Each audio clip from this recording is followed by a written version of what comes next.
Hello, everyone, and thanks for tuning in. Hello everyone, and thanks for coming back to the channel. Hello everyone, this is the Rack on Heli. Hello, everybody, and thanks for coming back to the channel. Hello, everyone, and thanks for coming back to the channel. Hello, everyone. Today we're taking a look at the Sky Zone. Hello, everyone. Today we are taking a look at the T-Motor.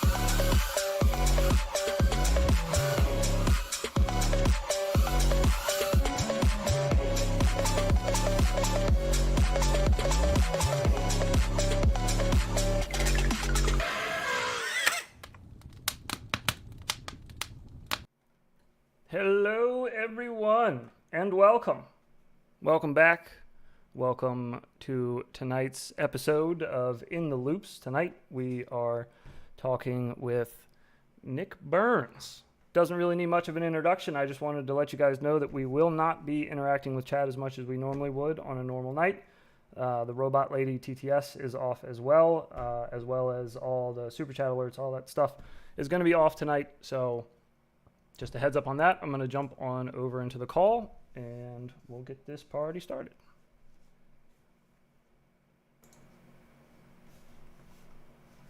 Alrighty. Hello, gentlemen.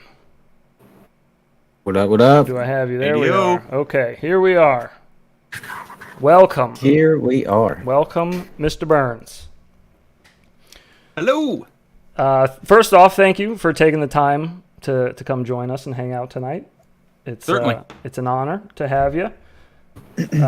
Being that you are one of the ones that I think kind of helped get a lot of us into the hobby, or at least get us in our first quad. I'm sure most of us probably saw a review of yours before we went and bought something. So I can at least personally say I did. Oh, 100%. 100%. So, Gonna make me blush. but I guess to start off, maybe do you want to maybe explain just how you got into FPV in general, or how you got into flying, I guess, RC stuff? Well, I've always kind of been into RC I guess basically from the time I could afford it. When I was a little guy, I think I got a newspaper out at 12, and so I saved up and I bought. I'll butcher it. It's the Tamaya Grasshopper. Okay. It's an old school RC Yeah, I'm car. not- That was I'm like not my familiar with first. Yeah, it's my first like hobby grade RC. Up to that, the RC that I gotten was from JCPenney Sears. It would run on the big Radio Shack. Seabed. Yeah, Yeah. yeah, it would run on a set of batteries. Yeah. And once it was dead, you couldn't afford to replace the battery, so it sat in the corner until Right. the next Christmas or something. So I first got into RC with that and tinkered with that for years, of course. And so from 12 until 6-7 years ago, I'd kind of come and go with RC, different phases of life. In college, I really didn't do anything RC related. I was Okay. all in with the college experience and playing ball. And high school, I had a dabbling of stuff, but then. I can't remember exactly when it was, but shortly before I started making any sort of videos, a coworker of mine, her husband was into RC a little bit, but he was into big gas-powered helicopters. Oh, I was okay. like, oh, Those things are that's- nuts. Yeah, and Yeah, I no, I'm don't good. I don't know the sizes of them, but the thing that he showed me had blades on it that were Yeah. just monstrous, and I was like, what am I going to do with that? Right, You know? right. That's a little much.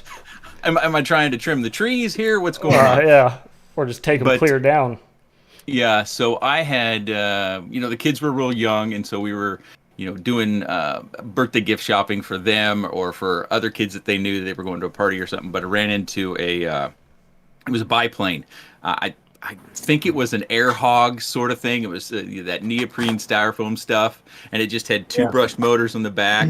And if you gave it too much thrust, it would go up and down. And if there was any wind, the thing would just not be flyable. shot, So that was yeah. kind of like that was my first dive back into RC a little bit. That was before, probably a year or more before I ever made a video on the channel. And I enjoyed that. As simple as it was, I enjoyed it. I enjoyed that it took me, just kind of out front, Yeah. and I would just fly it around, and I had a good time. And it was cheap, and I didn't lose it or anything, so that was awesome as well. And what But age time frame? I'm sorry, just to put this in perspective, are we looking at around here? I would think it would be around 8 or 9 years ago. Okay. I actually still have it. It's around the corner though. I kind of left those things on the shelf. That's cool that you hung on to them at least. Yeah, My original stuff's all obliterated. I don't know what happened to any of it. Yeah. Before I got into FPV, I bought a flying wing, I think it was, or it's basically a triangle, and it wasn't very big, but it just wasn't manageable to fly in any handy space. Okay. So that got very, very little use. I still have that as well, but it maybe saw half a dozen flights at most, and I probably crashed right away in the first, well, maybe all of them. Who knows? But then I bought a SEMA X5C, if you remember those. Oh No, no, this is still- we're both young in this. This is 2019. Okay. Both of us started flying, so Okay. Yeah, so those were toy grade, $50 or whatever they were. When you did, if you wanted to do a flip or roll, you just pressed a button on the remote and give it a direction. So, it was real basic. It was a geared brushed motor. And I flew that out in front in the cul-de-sac just around and around. I had a great time. Matter of fact, I bought a second one because there was a concern that I was going to be without it, if I were to break it or something. So I bought a second one because I was having lots of fun with it. And one of the things that I really enjoyed about that was it took me away from the busyness of life, whether it was work life or family life. It gave me 10 minutes to where I was just kind of outside, isolated, just having a little bit of side fun, if you want to call it that. Yeah.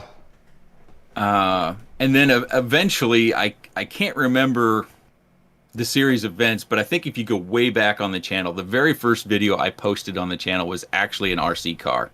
yeah, I did see that. Yeah. Yeah, and that was the same desk, but I've got a blue covering, of course, blue, because everything's better in blue. But then it was the first, I couldn't say how long it was, the first series or the first 6 months, year, whatever it was, were all kind of that SEMA X5C sort of toy drone sort of grade stuff that I was just tinkering with. And then I stuck one of the very first, and I couldn't give you a maker model, the very first like all-in-one camera and VTXs came out, and it was 25 milliwatt. And so I carved a hole in the front of one of those and hot glued it in. That's when I learned how hot those little things get, because I had I got a pair of goggles. They were those foam box goggles that you had to put together from Hobby King, and if it was humid outside at all, you couldn't fly because it would get condensation behind that Fresnel lens. Yeah. And there was no way to clean that off. You just were stuck. Yeah, you had to let it sit outside for 45 minutes. But yeah, so I had that little all-in-one VTX that I hot glued it in, and I barely got across the street before the camera just kind of went sideways, and I was looking at the sky. Oh, no. Uh-oh. Just melted the hot glue. Yeah. It got too hot. Hot glue couldn't handle it. But then you just kept tinkering with stuff that I would find on various sites, and just having fun. And then eventually, I think it was, the inspiration might have been Dr. Ben from Micro Motor Warehouse. Okay, Again, yeah. He's a little bit old school. Just recently introduced to some of his content because I think I missed it. Really, really interesting to listen to at the very least. Yeah. I believe he's German, but he's been living in Australia for a long time. Yeah. But I think I think he kind of plays up that voice he uses a little bit, but it's all good. I'm all for it. It's entertaining. But he and Picnic Quads, I think, were kind of either partners in crime, so to speak. But Picnic Quads had these I want to say plastic, but it's the clear plastic that's much more hardy. And they were frames based on brushed motors. Of course, Micro Motor Warehouse was selling some of the brushed motors, best brushed motors in the market at the time. And so I picked up one of those frames, and I bought a camera VTX antenna combo from Gnarly FPV, which he's still around. Yeah. And stuck that on the front, and had one of these old Sky or Sky boards. It was like one of the first all-in-ones, but it was a rectangle, and it didn't have motor plugs on it. Oh, it was such a pain. It was DSMX, so you had to run Spectrum. Oh gosh. Yeah, so it was something, but that was kind of the first thing that I recall getting me into the FPV side. My first experience wasn't great with the camera getting too hot and the glue melting, and then my second one, I learned a little bit more, and I had that, and that it was a very modest flyer, but over the moon with the fact that it did fly and it flew at the time relatively well. Yeah, well enough to have some fun. Yeah, it was all flat cruising, but I think it was running, I can't remember the size of prop, but they were bi-blades, Funta props. Some of the old school guys will remember those. They were actually something I've been talking to a lot of different prop companies about, making props for whoops specifically, because the Funta props had kind of the hub on it wasn't so big and bulky around, and the center part of it was hollow, so you had your where your motor stem went up through, like for a brush motor, and then it had a hollow section below that, so you could get the prop all the way down to the motor bell, and it would sit real hard. Right. But I just couldn't get anybody to make a prop like that, because for a time we were flying even unprop protected on these 1mm shafts, and you'd bend them, and I don't know about you, but I never had much luck straightening them out. I'd snap just about every one I tried to straighten out. Yeah, I can't get them back either. No. Yeah, and I've heard people can, but I'd love to see it done. Yeah. Because I snapped so many trying to straighten them out. But I'll believe it when I see it. Yeah. It has that little seat clip, which is only like 1 millimeter thick. Yeah. But when you can't get the prop down, and then it's got that little bit of leverage, it didn't take a whole lot of a bump to take that 1 millimeter shaft and knock it sideways. And so the Affunta props were really way ahead of their time, in my opinion. But I was going to say, if they went all the way down and went over that, I'd say they were. Yeah. Mm-hmm. Yep. And I talked to HQ and Jim Fan years ago about it, and I know that you might know Patrick J. Clark. He does the Project Mockingbird tunes. Sure. He's another guy that was like, why won't people make props like this? And I was like, I don't know. Yeah. Who knows? I'm sure there's some reason. Well, maybe, I don't know. Maybe matter a of fact thing. I've got a set of those props sitting right here. Oh, wow. I don't know how well this is going to show, but it's kind of round in there. Yeah. And it's just, you can get the prop all the way down around that C-clip down to the bell. And, these are old Tiny Whoop motors that are, 1 millimeter shafts. And this is that's red shifters. Red shifters, correct. Yeah. This was one that never... I don't think this one ever launched, because this was right around the pandemic time, and then I don't know if Red Shifters had some health issues or employment issues or what have you, but this was kind of one of between those sizes of I can never keep their names straight, but this is still FR Sky V8, but this is good fun, and kind of the cat out of the bag was one of the things that PJC was working on with them, was trying to launch something in this size of prop. Which was different and unique, and he had sent me that and worked up a tune and everything. And I wonder what happened to Red Shifters. I had just started kind of getting to know those two fellas, and then just stopped hearing from them. Yeah, we were just talking about that a few weeks ago, because I haven't heard anything from them in nothing over a year. Still up? As far as I know, but everything last I checked, it was all out of stock or back order or whatever they have put there.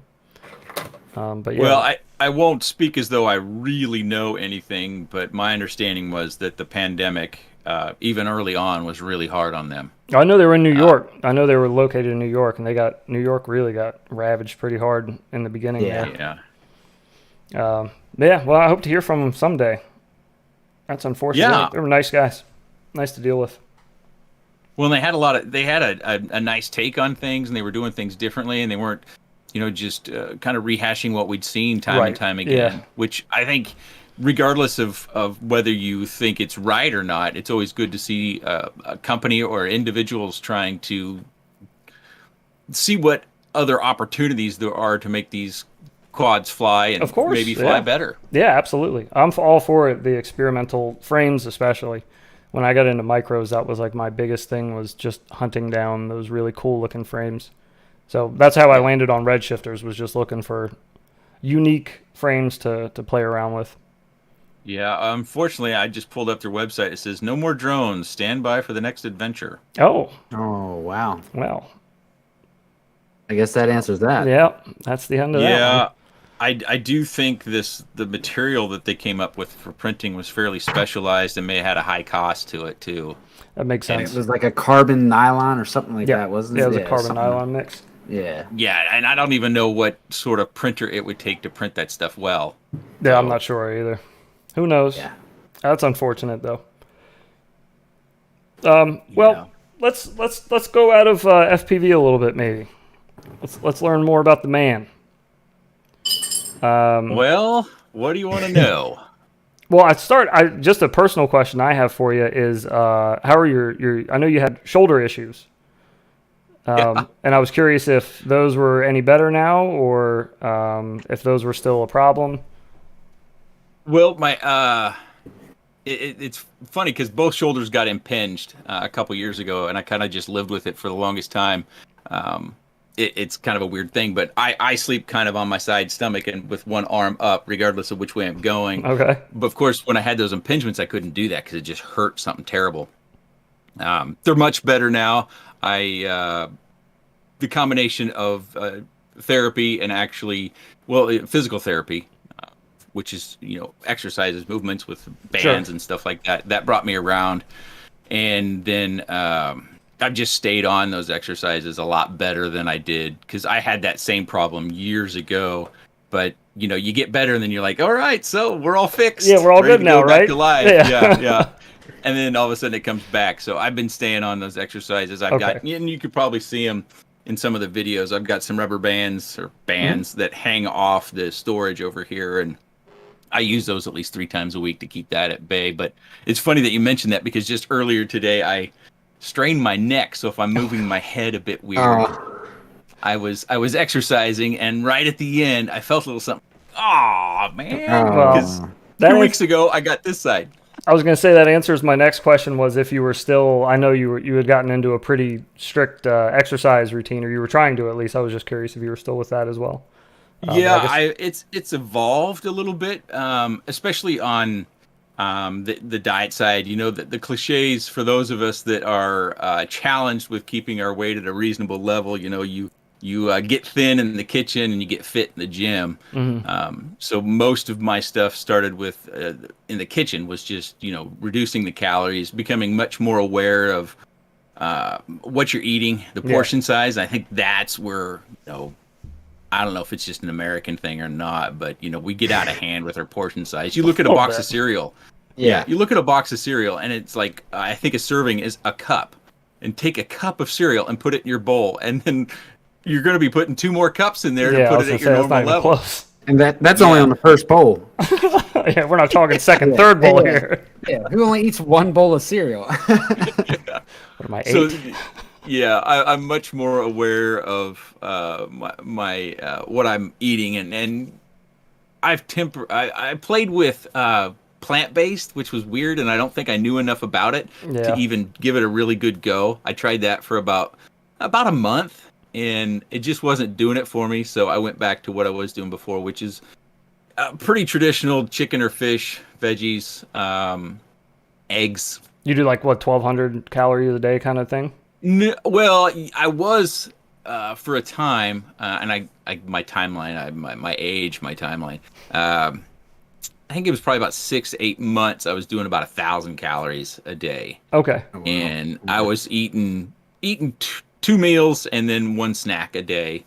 And then after a time, I started bumping that up, 1,200, 1,400, and I'm at about 1,600 to 1,700 right now. But I guess the main difference for me is that, when we have a dinner out or we go on vacation, I don't necessarily scrap the diet, but I don't want to be so rigid to where I can't enjoy myself when we're going to those things. Yeah, for sure. That makes sense. For sure. You should be able to live still.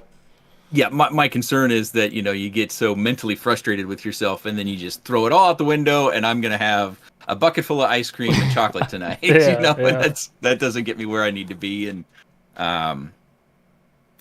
I think another thing was with my age, kind of resetting the clock on my weight, because I spent so much time with baseball training in order to, achieve my goals, whatever those were. And then after that was over at 40, then I was just kind of, I didn't really have a reason to exercise anymore. Right, yeah. And I didn't have a reason to pay attention to what I was eating anymore. And, so a lot of stuff just kind of went out the window. And I needed to reset myself in a new life now as, a dad with 3 teenagers and one going off to college soon. Oh, wow. Congratulations. Nice. That's big.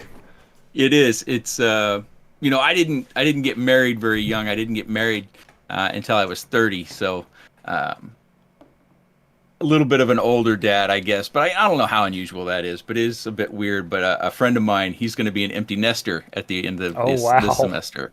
Wow. So all 3 of his kids are going to be, off in college, and one has already graduated, matter of fact. So, oh, jeez.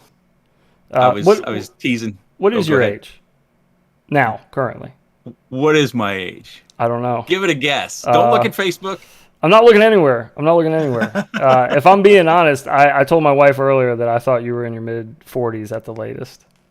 Yeah, I was going to say like 45 to 48. Yeah. No? Well, I'm assuming just from what you've said, context clues, it's older than that, but... Yeah. I'm 52. Okay. Hey, that's something to be proud of, man. You look awesome for 50. I hope I look like you at 52.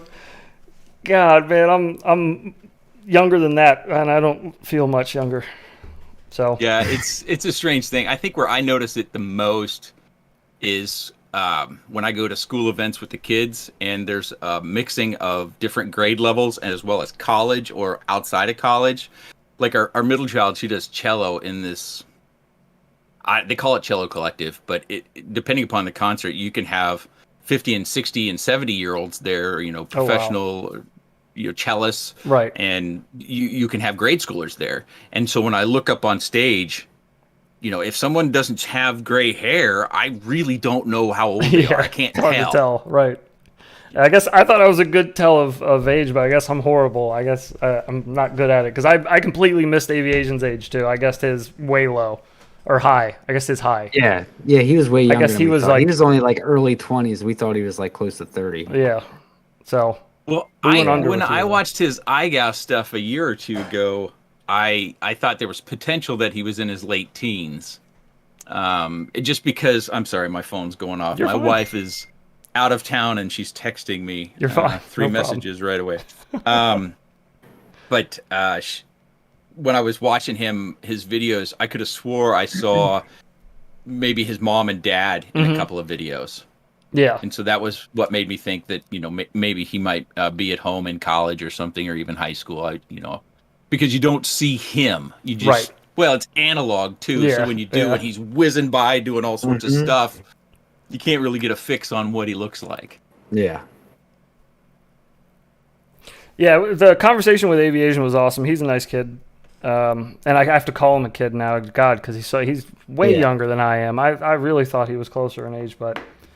Well, we were talking a little bit about him when you were getting stream up and everything, because Nick had never seen his numbers on his shorts and stuff. His 11 million view short and all that. It's crazy. You're talking about just that explosion of growth. Which I noticed, Nick, you posted a short the other day. That wasn't technically a short, was it? It was just a really short video. Well, that's what they call them. Well, I didn't do the whole vertical style. Yeah. Well, you don't have to, I don't think. I think people still enjoy just the short little tidbits from you are helpful. Yeah, I don't look for reasons to post videos. I don't, have that.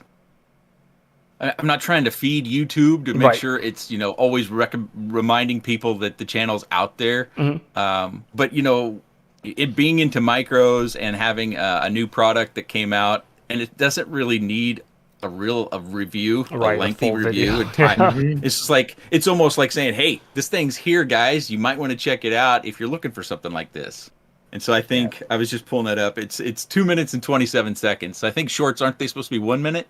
I think they give Think you so. one. They may have just upped that though. They may have just upped that.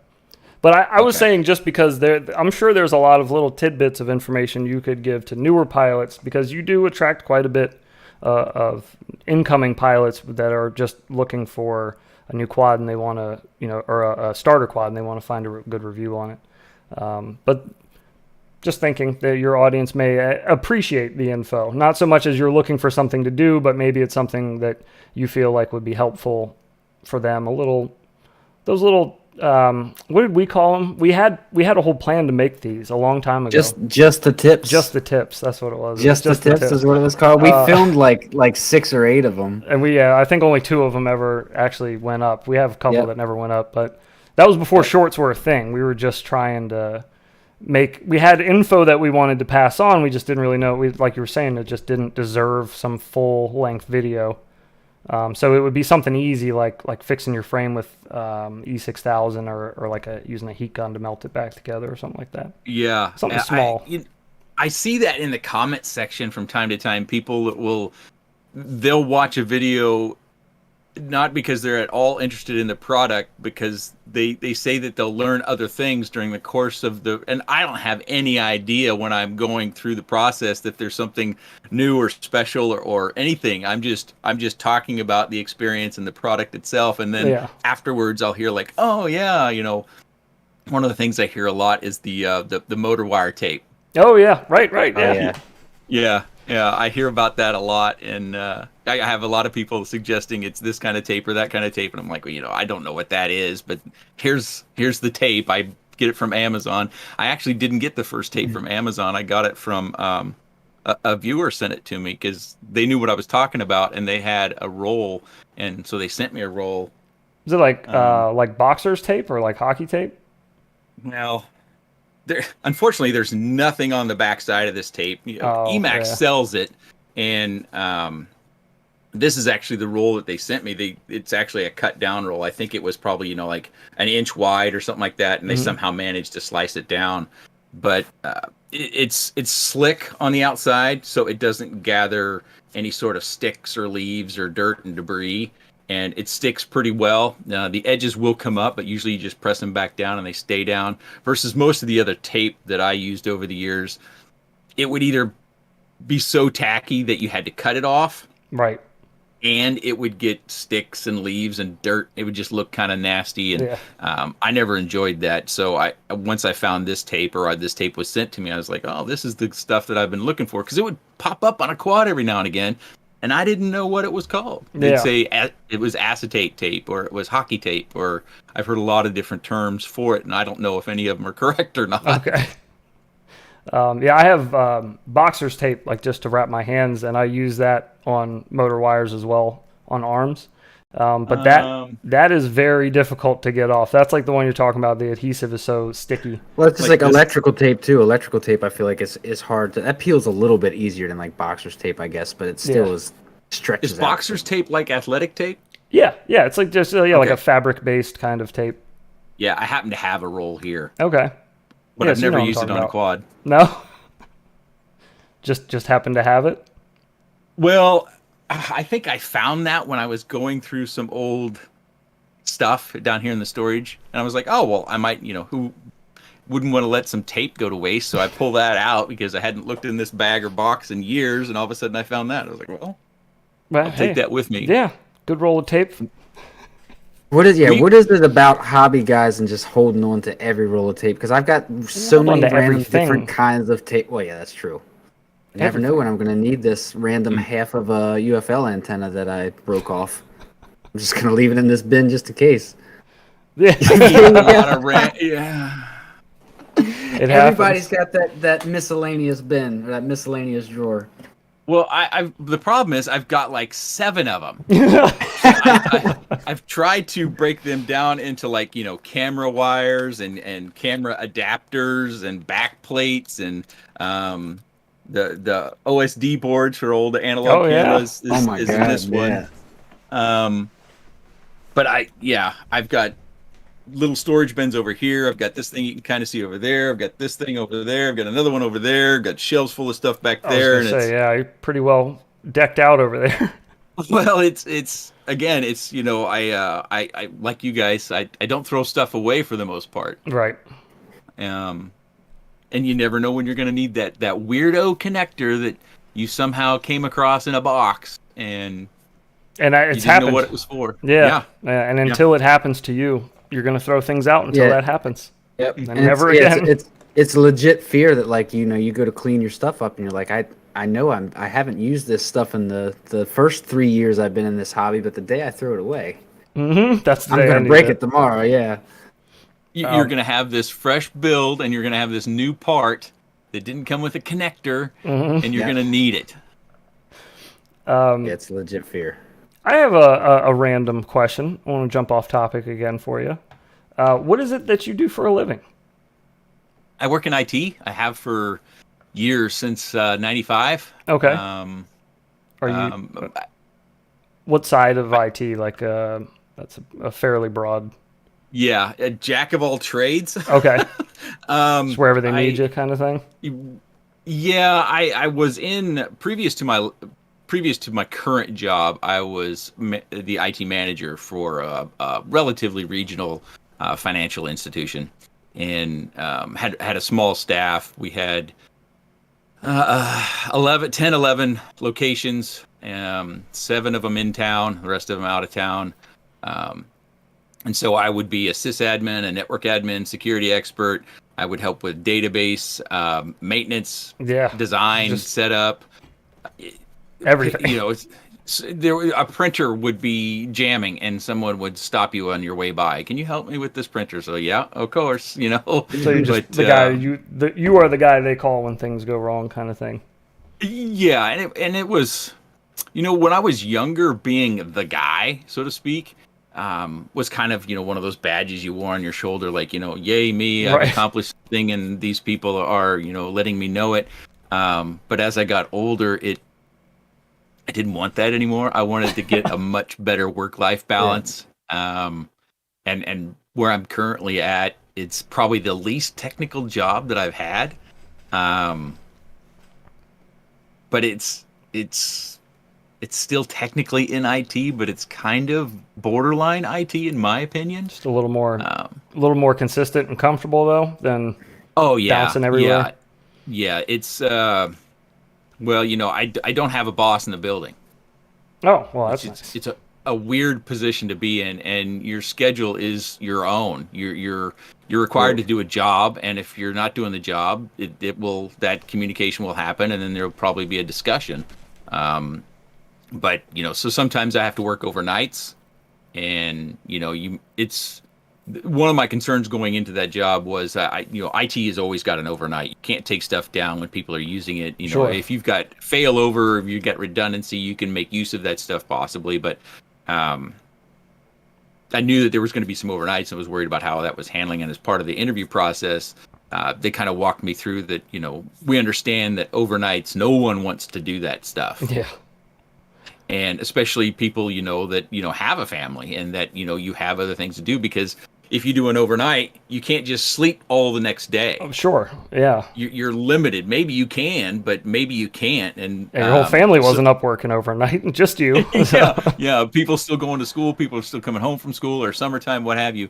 But so they were like, we offset the hours, threefold. So if you have to work an overnight, then you maybe only work part of the day before, and then you don't work during the day at all after the overnight. And you might only be in on the overnight for an hour, maybe 2. Okay. And it's, they understand that it's interrupted normal life, and the expectation is, we're going to offset that. It's not as though you have to take sick time or vacation to cover those hours or anything like that. So there's still a lot to do. But again, it doesn't require a high knowledge in IT to get it done. But it is about managing the resources and making sure you understand how everything works, and you're guiding everyone else, but they're not your employees either. So you kind of have that weird dynamic, is that, you certainly can't hammer on anyone about what they're doing. Right. You just kind of have to steer them in what you believe to be the right direction. Sure. Okay. and hope they make the move that you're expecting them to make too. Yeah. Hope so. Let me tell you in these kind ways why I'm smarter than you and you're wrong. It's not about that. It's not about being smarter, but through experience, you make a lot of mistakes, and then you understand all the things that you can learn from those mistakes, not just that one mistake, but maybe there's 2 or 3 other mistakes that you could have went into, but you didn't because you recognized your initial mistake. And helping people identify that early gets them back on a different path that leads to success or resolution, whatever the case may be. That's a great way to look at it. I think. For sure. I'd imagine with a job field like that, it made it transitioning over to tinkering with all this type of stuff in the FPV world a lot easier. I don't have a perspective of not having that IT background because I've been doing it for so long, and I've always been a little bit of a tinkerer, whether it was, fixing a big wheel when I was a kid, or your bicycle as I got older, or you found a moped that didn't work and trying to make it work. And part of that rural America upbringing probably is, you try to figure out things, make them work and fix them, and with duct tape and spit, as they say. But I think it probably did help. I don't have much of an electronics background, and in IT, at least the IT fields I've been in, you didn't have a need to understand those small chips on boards. It was more, is it operational? Is it not operational? How do you make it do the thing you need it to do without reinventing the hardware side of things? I mentioned it early on, that SciSky board, which I think Hobby King sold that thing. And it was Spectrum based. Hobby King. I tell the story, and I have a hard time remembering if this is accurate because it was so long ago, but I spent somewhere between 6 and 12 hours working on binding that board. Oh my Just gosh. binding. And that was back in the clean flight days. And I could have never. I would have never stuck with the hobby if I was in early days. I can promise you that. I would have gotten frustrated and been out. Well, and it was part of the challenge. And one of the things that really I didn't cover this when we were kind of talking about the origins is I was working a lot when I was kind of coming through my IT career, even into my 30s and 40s. I would, be at work all day because everybody expected to see you, and then you would log back in at night and you were maintenance, or you were doing other things you couldn't get to during the course of the day, and then you'd be burning the midnight oil, which I still do, but I do it in a fun way. And I got to that point where this hobby became a new focus for me, of taking some of that time back from my employer and just feeding myself with something I enjoyed doing, even if it was 12 hours of trying to bind a board and want to throw it in the trash. That was better to me than spending my time working. I know, I can appreciate that for sure. I spend a lot of my time. I don't get a whole lot of sleep, but when I'm awake in the middle of the night and I don't want to disturb anybody, I have my little garage area. I can go tinker and get things built or fixed or repaired or fly or whatever. But yeah, it's definitely it's a wonderful escape from everything to give your brain a break. Yes.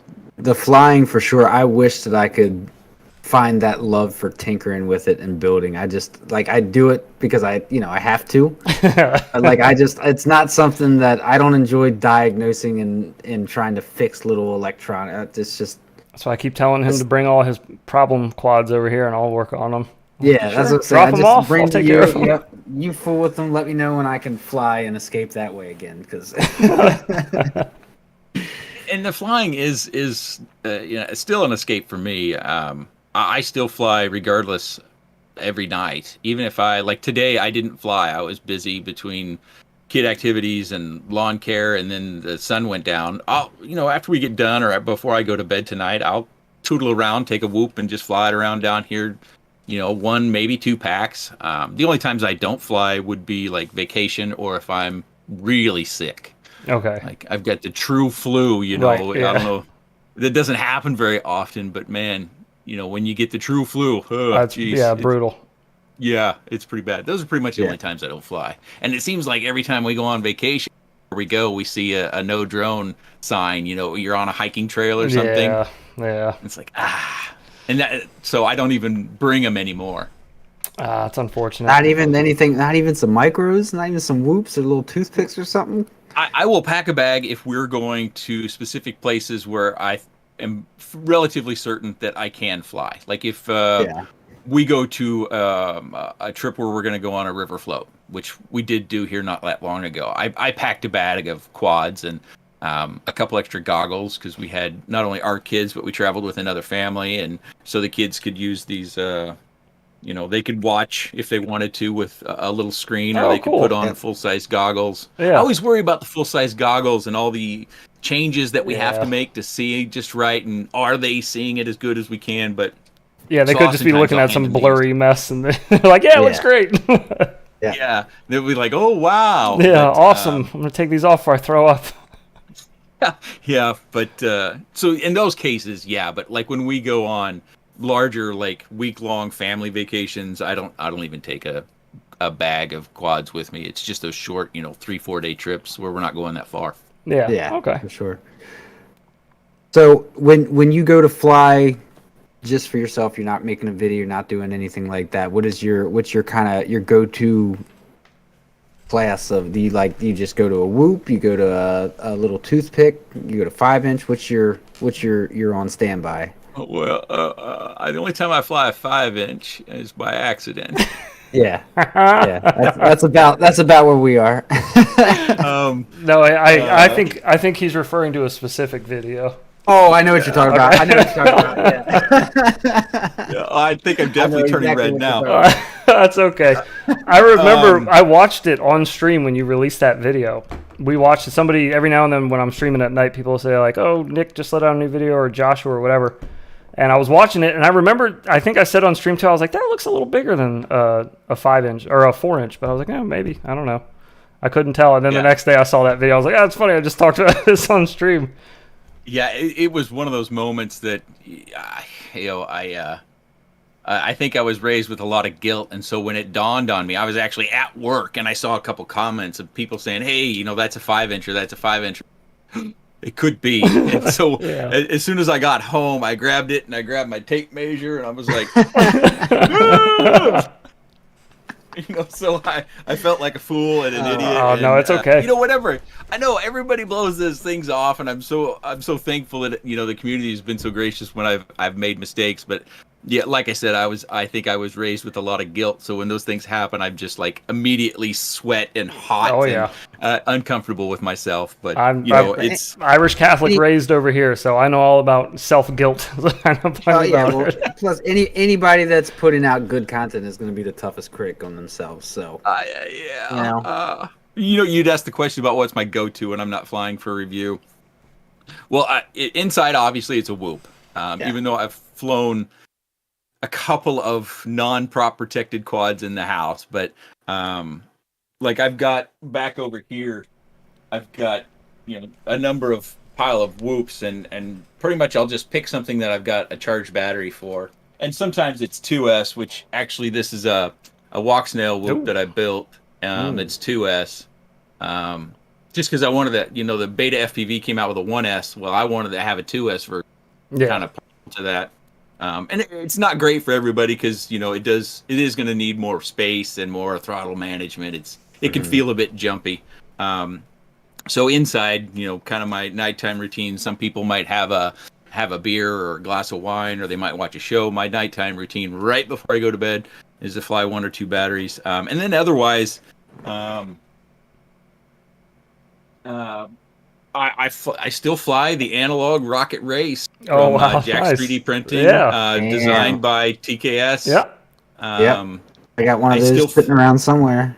I fly this thing all the time, and I don't have the charged battery sitting out there in my bag, but I've probably got 5 or 6 of these, and I just grab one and I go out, and again, a couple of packs, especially on those really nice days. Yeah.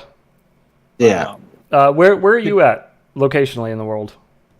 I am, let's just say the Midwest. I've had a few people that have been really persistent about wanting to come and see me. Oh, weird. Okay. That's understandable. Strange. Okay. Yep. The I was just curious about weather. the weather wise. We get all the weather. We can have sub-zero and we can have 110. Okay. It's all over the map. Although it's, as far as our winter snows go, it's been much more mild the last few years than I remember as a kid. So where you're at now, you've just always been in that area. You've never left that area. Okay. Oh, that's cool. I spent a smattering of time outside of the area, but for the most part, I've always been here in the Midwest. And I lived in a large metro city in 1999, which was kind of as a younger person, I thought this is going to be my bridge to the riches, right? Sure. 1999, Y2K, IT guy, go to a big city, I'm in there. make all sort of bank. I'm going to be retired in 2 years. I don't know what I actually thought, but it was a good year to be in IT. There's no two ways about that. 1999 with Y2K, and being an engineer was a little bit uncomfortable, though. This is a little bit of story time. So we'd get basically work orders. So you drive to a business and it would say you need to do these certain things. 99% of the time, it was always Y2K updates. So you'd walk into a business, they didn't have any IT people. Maybe they had one server, maybe they had 10, 15, 20, who knows? But you walk in and you sit down at the console of the server, you identify the operating system that it was running. You pull out your briefcase full of floppy disks, if you guys even remember those. Of course. Yeah. And you pull out the appropriate floppy disk, you slam it into the machine, and you run a particular command to update the clock, and bam, you were done. And it usually didn't take you more than a minute or two to run that stuff per machine. So you would go in, and when you had no idea what these businesses were paying for your services, because sales went in and bid that stuff out. You'd come in, I couldn't tell you how many times I had a CFO or a CEO just giving me the business because you were done in 30 minutes and, they had paid 6+ figures. Yeah. Oh, wow, yeah. And, oh, God. On the days where I might have been, a little less rested than I should have been, I think I may have said it a few times. I was like, well, can you do it? So what I'm hearing here, and what you guys are hearing first, is Nick Burns prevented Y2K. Yes, single-handedly saved the world. Yeah, there wasn't anyone else that could have done it. Nope. Not qualified enough. It was a huge overblown thing. It was a big nothing burger, I think, in most. Yeah. You needed to update the clock on your computer, but you didn't have to move mountains to do it. Right. Yeah. Yeah. It was a silly thing. I remember sitting around on New Year's going into 2000. We're all just waiting, like it's gonna get midnight. All the lights are gonna go out. We turned the power off at my aunt's house. Do you remember me telling you about that? Yeah, my brother and I. They're like, when the ball drops, go downstairs and cut the breaker off to the house when the ball drops. And as soon as it hit, we cut it off. So all the adults are upstairs drinking, having fun. They all start screaming. And of course, one of them's like, "Oh, the street lights are still on. The neighbor's house is still on," and ruined the joke. But it was fun while it lasted. But yeah, we got our kicks in on Y2K. We were young ones, having fun. Yeah. Bit of a well, I don't want to say a letdown, but it was anticlimactic. A little bit. Just a bit. Yeah. Yeah. I'll take it though. It's fine. Yeah. Probably better that it didn't happen. Yeah, I remember there were like I don't know if it was fireworks or something like that, but I was on call the night New Year's Eve.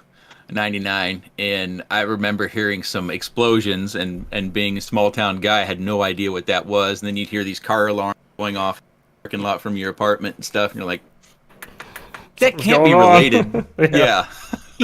I know what's going on out there. That can't be related. Somebody is just acting out here. That's not actually a Y2K thing. Yeah. But hey, for a minute, you could trick everybody. For a moment. With enough hysteria leading up to things, you can do it. Yeah. So gosh, yeah, you've been in IT for quite a while then. Just that's been the career basically. So between it has IT, then so if you're working during the day, when are you doing the YouTube stuff? Just at like this time right now, basically. Yeah. I've always been a night owl.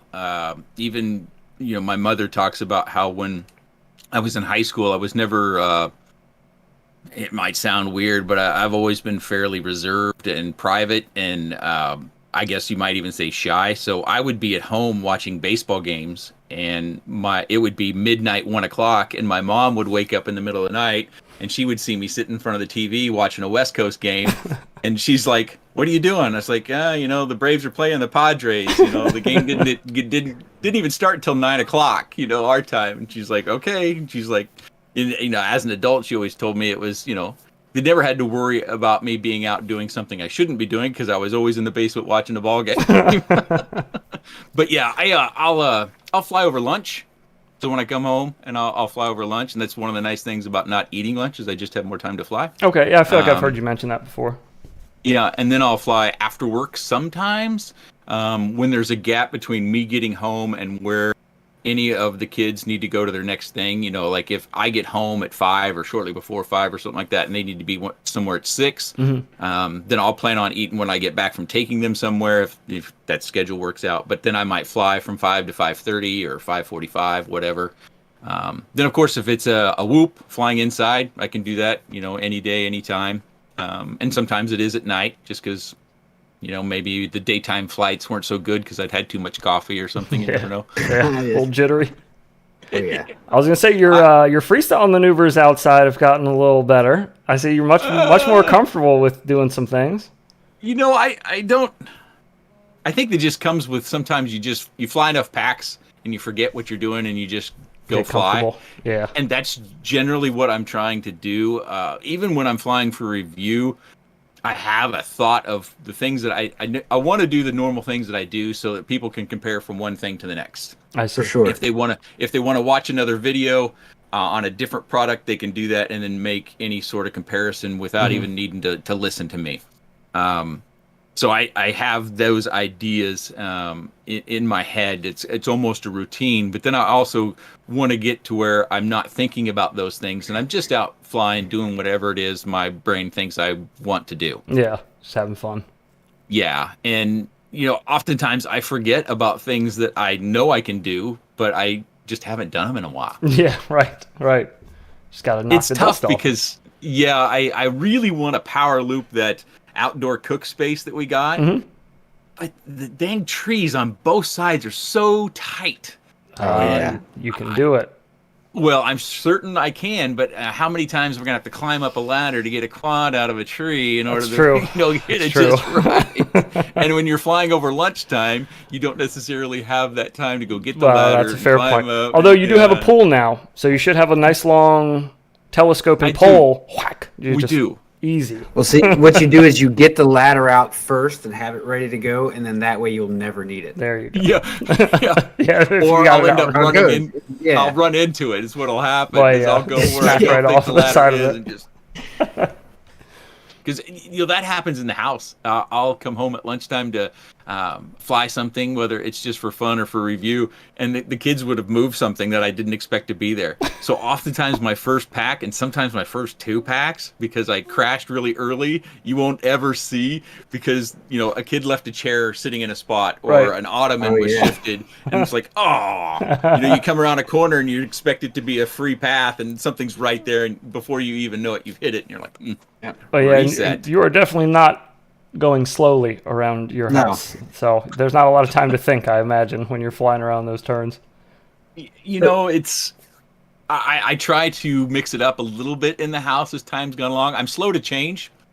That's just my nature. But I do try to do things.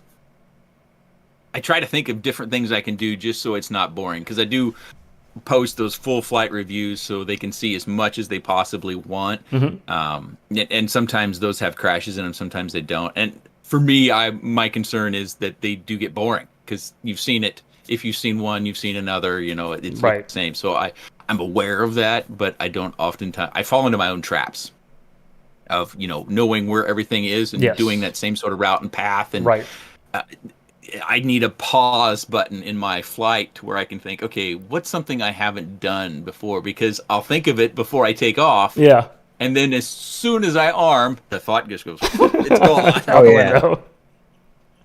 Have you ever tried listening to music while you fly? Like just one ear? Because I do like to hear my quad as well, especially in the whoop in the house. I like to be able to hear where I'm at.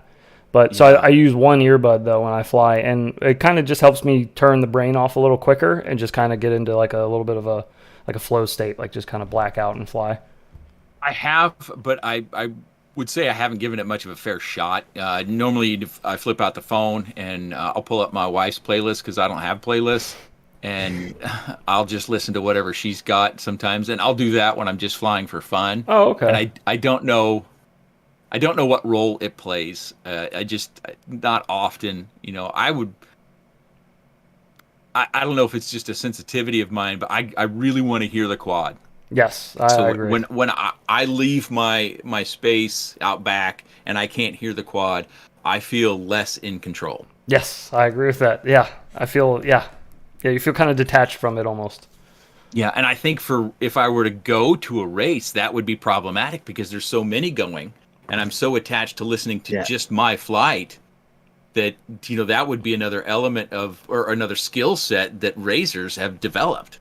Yeah, I did that a long time ago after I went to the first race I ever went to. Next time I started flying, like even in Velocidrone, I turned off the quad sounds so that I could get used to flying and not hearing my motors and everything else. Because you wouldn't think it would be a big difference because the controls are the same, but there's something about it that definitely throws you off. And especially when you're at a live race, so not only are you not necessarily hearing your own quad, but you're hearing other quads accelerate and throttle up when you're not on the throttle and doing different things than you're doing and fly near you when you're in the opposite side of the track. So it's a definite thing to get used to. Well, and then you probably have music at some of those races and people talking and sure. Oh yeah. Yep. Announcers just saying things. Or play by playing the race over a PA system. Oh yeah, that's right. Yeah. Oh god. Yeah. Well, most of the bigger format races have went away from doing stuff over the PA system. They'd be just for that reason to try to keep distractions for the pilots at a minimum. But that was one thing I was going to ask you because I wasn't sure if you had ever done any racing before. No, I want to, if not for anything other than just to attend an event and get to talk to people face to face that enjoy micros as well, or maybe they don't enjoy micros, maybe they're just at a race, or if it's at a bar, they're just at the bar. But it's just that nothing is close. When I do hear about them, it's 4+ hours away, and you giving up that time away from the family. It just I was going to say, if you're Midwest, I imagine probably a lot of 5-inch pilots are closer to you than micro stuff. Yeah, probably. Well, and I think the closest stuff that I'm aware of, Jesse would be putting it on. Oh, okay. Colorado, wow. yeah. Jeez. And unfortunately, it's a weekend, or it's almost like I think of it oftentimes as people who do motocross or they do car racing. Where it's just, you leave work early on a Friday, you go to your spot and you have your weekend of racing and you get back in the wee hours of Monday morning and back on the grind. I can't really kind of push myself to do that. That's totally understandable. And I guess it'd be a little different if you're at a race as opposed to anyone else at a race. You as far as your popularity or your draw to attention. I think the biggest thing would be disappointing people. I don't think what if I just stunk? I went to a race and I don't think anybody would expect you to go there and just be some lightning fast, top tier racer, but Bardwell threw himself out there. He went out and he did some racing. Was that last year or earlier this year? He did some 5-inch racing. Did he? Yeah, I think he even did some whoop races, didn't he? I'm not sure if he. I'm pretty sure he did. They had a race down in Tennessee. I could have sworn he showed up to some whoop race recently and competed. Yeah, that was nice. the one the same. It was the same day as the drone zone race that me and you went up to. Oh, okay, that's right. That's right. In Tennessee, and yeah, I think Jesse came down for that. But there's a bunch of big names. Evan Turner was there. Rab went down for that. Bardwell came out. Yeah, it sounded like a good time. Yeah, Jesse oftentimes has that. I don't know if he travels with it or if he owns it, but he has a whoop tent that he'll oftentimes throw up at these big 5-inch races. Yeah. Oh no, I've never seen. I've never heard of this. Well, they do a big at like IO. at Multi GPIO they do a big tiny whoop tent. Oh, that's Right. cool. That's kind of like the after party from the 5-inch racing throughout the day is at the tiny whoop tent, and they all stay up all night racing whoops and everything else. But Well, yeah, you go hang out with the whoop pilots if you want to party, obviously. yeah, Well, I think that I don't know. For me, it's always been that micros are just a little less serious. They are. And I agree. It takes a little bit less of that, or it takes more of the competitive spirit might be there, but it's just the edge of that competitive spirit. Right. And yeah, I think Jesse has really cultivated that really well. And even you go back to Dr. Ben back in the day, you just had these people that were microcentric that were just about enjoying the flying. Yeah. And having fun and being around others. And, Jesse's got these crazy lights that he's always coming up with. Those tunnels. His tunnels are insane. I don't know the how infinity anyone gets tunnels? through those things. you just point yourself straight and hope you make it out the other side. Hope for the best. Aim for the dark spot. Yeah, pretty much. Hope you don't crash in there, because trying to turtle in one of those infinity tunnels is one of the. Oh, I can't imagine. Oh God, it sucks because you're like, I think I'm facing upwards, but I'm not 100% Could be downwards. Sure. There's things flying over me as well. Yeah, You gotta flip and then see if you can take off, see what happens. Yep. And then flip again if you can't. You're just looking at like 8 different copies of your whoop hanging all around you. It's like, good lord. It sounds disorienting. I freestyled through one, but I didn't race. Yeah, at the drone zone thing that I went to with him, when they were all done racing, I got to go out and freestyle stuff. And I think they had one of those tubes similar to that there. Maybe not the same kind as Jesse's, but a similar one with the mirror all around it. But yeah, those are interesting, I guess. I don't know. They make my head Well, hurt. it makes you. When I watch people go through it, I can't tell how long it is. Yeah, I it's don't know very if it's 2 foot disorienting. or if it's 8 foot. I have no idea, and I'm not even flying the thing. I was like, how do you get through there? Yeah, well, yeah, like OG said, I guess you just aim straight, hope for the best. Yeah. What if your line doesn't take you straight down that tube, though? You've got to make a correction in there. Then you're playing the turtle game after that, I guess, trying to figure out if you're facing upwards or not. Oh yeah, well that's like if you watch some of the Tiny Whoop live streams from IO, it's some of they're like the craziest, trippiest tracks. Like honestly, it's to the point where like I've watched them and I'm like, I would really love to go to IO, but I'm not upset about not getting to race this track. Yeah. Because they're insane looking, and they just look like they look frustrated because it's just a bunch of those tunnels and just crazy, and it's cool. It's super cool, but yeah, that's a lot.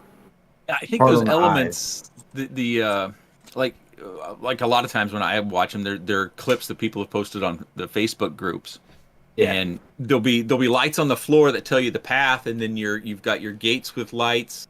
And I know that you've mentioned that there's always that walkthrough in the path. And when I watch somebody who's fast, I'm just like, how do they know where to go next, to set up their turn, to angle to take? I'm just like, but of course I'm not there. I'm not going through the full process. But that's been one of those things I thought I would stink at this. Oh, you and me both. I went for the walkthrough at Drone Zone at the last race I went to with him, and I was there. I I heard the same thing all the other pilots heard. I was like, nope, I got nothing. You lost me after like turn 3. I got nothing. I forgot already. It's like, can we put a tape line on the floor for me to follow? That would be helpful. I think I would need a weekend of practice and someone telling me, nope, wrong way, in order to be able to get it.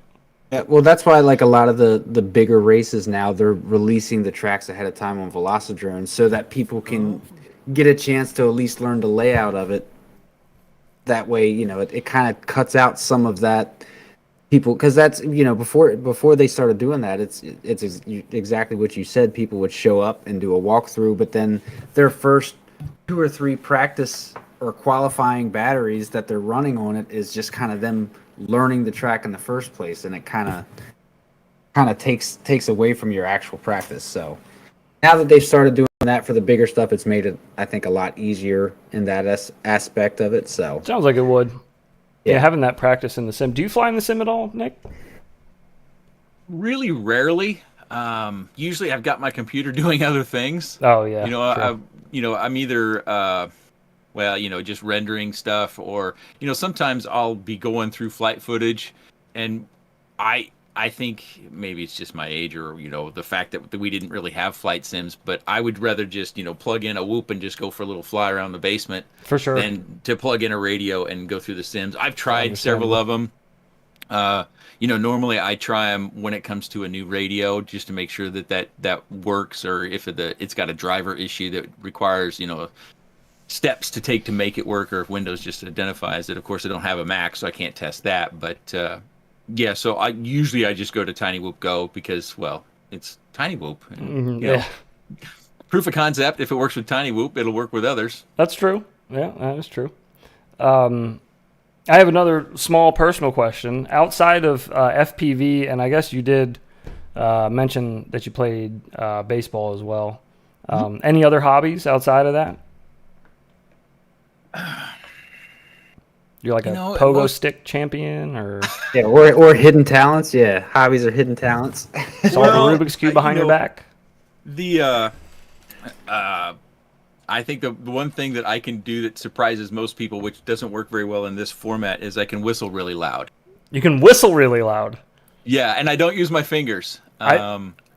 Well, I'd love to hear it one day, but when it works in the format, I guess, because Yeah. I tell you, I don't even know if recording it, like standing a long ways away from the camera and doing it out in the backyard would do it justice. But I'll tell you the reason why I love to whistle loud was, again, growing up in small town America, my stepdad could whistle really loud too. So I could play further away as long as I could hear his whistle, and then I could return the whistle when I heard it. So they knew I was on my way back. I see.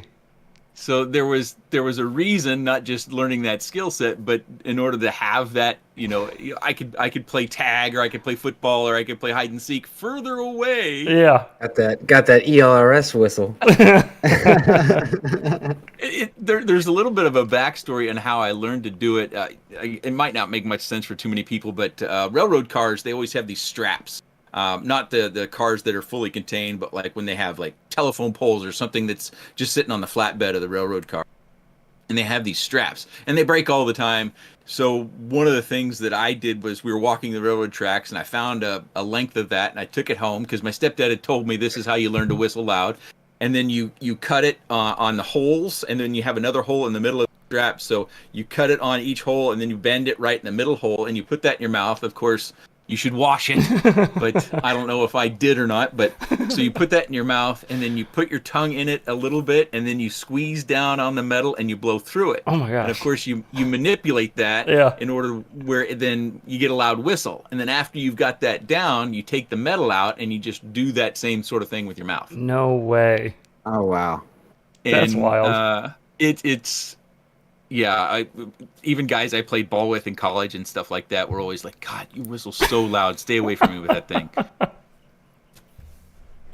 That's an interesting talent to have.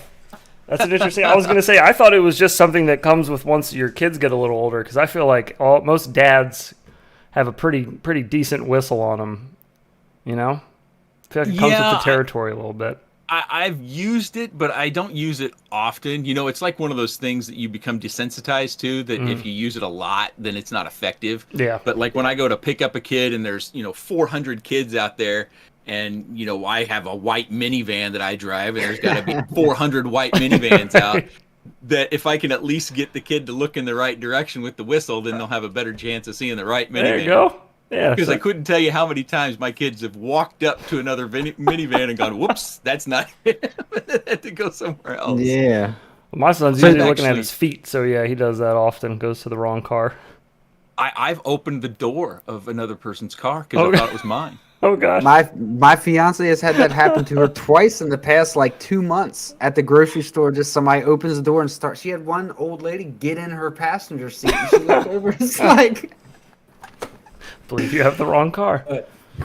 I did it. This was years ago, and it was dark out. Our oldest, I can't remember how old he was, but he was at hitting practice. He wanted to take hitting lessons, so we took him to a guy here in town. But anyways, we were leaving, and the parking lot's dark, and we just walk up, and I think I'm at our car, and I whip open the door, and it's Mom and 4 girls, and I was like, "This is not my car." Excuse me. I shut the door, and as soon as I shut the door, I heard all of them start laughing. I was like, "Oh, you're such a goober."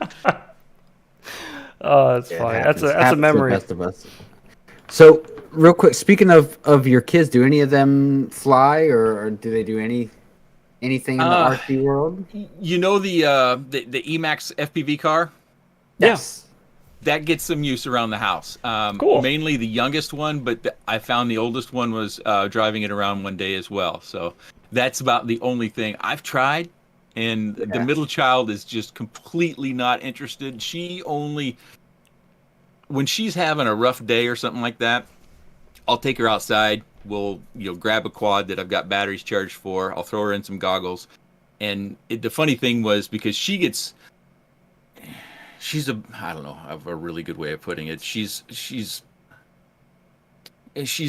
gets in her head, and she can get spun up, and she gets upset, and so then I'll like, hey, let's go outside and get some fresh air and do this thing, and leave all that other stuff alone. And so I'll do with her what I do for myself, which is to put on some goggles and go fly. Oh, that's great. And she enjoys that, but she does not ask to go do that. I see. Mm-hmm. Well, that's good though. That's nice that she could at least find some solace and some peace.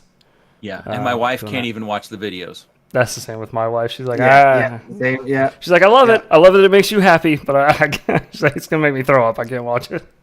No, she can't. Yeah, even if you're watching it on a cell phone, and where you have all this other perspective, but she gets car sick too. Oh, so. Okay. Yeah, same with my wife. Same thing. Yeah. They just can't do it. Well, see, freestyle videos. My fiance can watch. Like, she's okay with freestyle because I'm like, when I freestyle, I'm a little slower and just more flowy. But like racing videos, she's like, yeah, I can't do that. Well, I have trouble watching your racing videos. It's just the cinematic shots that you'll see on Facebook from time to time.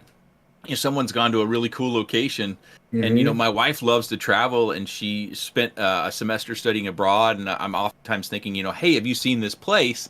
And she'll watch like a second and a half, and she's looking away like, oh, I'm gonna throw up.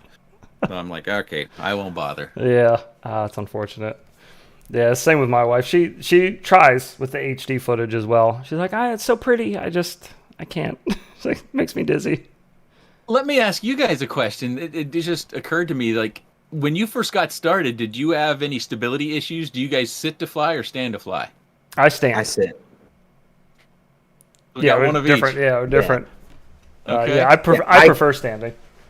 Yeah. Okay. I can stand, but I'm a very active. Like, I help the quad along. I help English on it, huh? Yeah. Yeah, like we did a video. We went and flew, met a couple other Maryland pilots up at this church in Western Maryland, and we were trying to trippy spin ourselves. We were like each standing on a chair, trippy spinning ourselves, and I was like, I'm 100% gonna fall off this chair, and I was fine during the trippy spin, but I power looped myself one time, and when I power loop, I always lean back when I power loop. And it was close. It was very dangerous. Yeah, it was worth it. That was a cool shot. On the chair? I was standing up on the chair. Yeah, we were side by side. We were both up on a chair trying to trippy spin ourselves.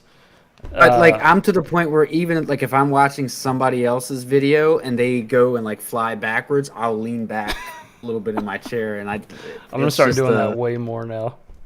Just do really long backwards pulls now, just to make you lean back in your chair. Well, the worst was when I used to do like RC drifting, and I had an old 75 megahertz radio with a big long whip antenna on it, and my buddies would be standing next to me, and they just keep moving further and further apart because the whole time I'm just like swinging this thing around like a sword. Yeah. But when you first got started, did you have any stability issues?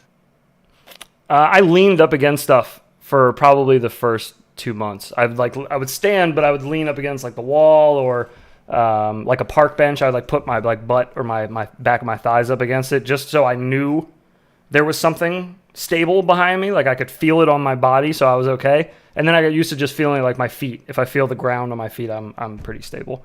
But it did, there was definitely like the first couple months there were some wobbly moments, but I don't remember what it was. There was some reason where I wanted to learn how to fly standing up. And I don't remember if it was I had seen Nathan Loops maybe fly around himself, and I was like, I want to do that. But I can't do that if I'm sitting, so I got to figure out a way to be up and fly. So yeah, I think I'd like lean up against stuff. I feel like I did for a little bit. Do you find that when you're standing, well, if you stand all the time, it might not, there might not be this, but are you focused at all on your standing and your stability? I don't think so. No, I really Okay. I shut that off once I put the goggles on. Yeah, for me, yes. Because like I said, I can fly standing up, but I feel like there's enough of my brain focused on like making sure I don't fall over that I don't fly as good as I do sitting down. And I can fly sitting. I actually just recently found out that I can fly kind of sort of laying down. I was getting tattooed trying to fly and power loop myself, and I saw that. Yeah. And I'd never done that before. I've never tried to like lay down and fly, so it was a little awkward. But that was first pack. The first pack I got the power loop. Oh yeah. I'm pretty certain there was somebody who was in the IGAL that did a handstand. Like I don't know, not a true handstand, like when you're on your elbows on your head, and they did an orbit around themselves while doing the handstand. I'd believe it. I'm pretty certain. I'd believe there it. was also people that were planking, Yeah, and like power looping themselves. I remember that. Kind of like a push up, but put your elbows on the ground, and they would power loop underneath themselves. That'd be pretty cool too. That was an old. Was that from I Got One? I don't remember. Yeah, I don't remember either. Whoops. I'm not sure. Between the three of us. Yeah. I'm the same way to where I can fly standing up, but I feel that my focus is split. And quite honestly, with my knees the way they are, spending extra time on my feet isn't generally something I'm looking for. So sitting is pretty welcome. Pretty much how I got started. But even when I got started, I had to have a chair with a back. Okay. I would rock back, and one time I nearly lost my balance and fell off the back of a bench. Oh gosh. I was flying. This was early days, but it just during the course of the conversation, it reminded me. I was sitting out there where the fire pit is now, but I had those old Hobby King foam box goggles that would always get humidity inside of them. And I was flying, and I could feel myself leaning back. I could feel my abs tightening up, but I couldn't get myself back upright. And even though I was aware of it, my feet started coming up off the ground. Oh gosh! As I was trying to, manipulate myself back upright, but I had to land and then get sat upright because I couldn't do it.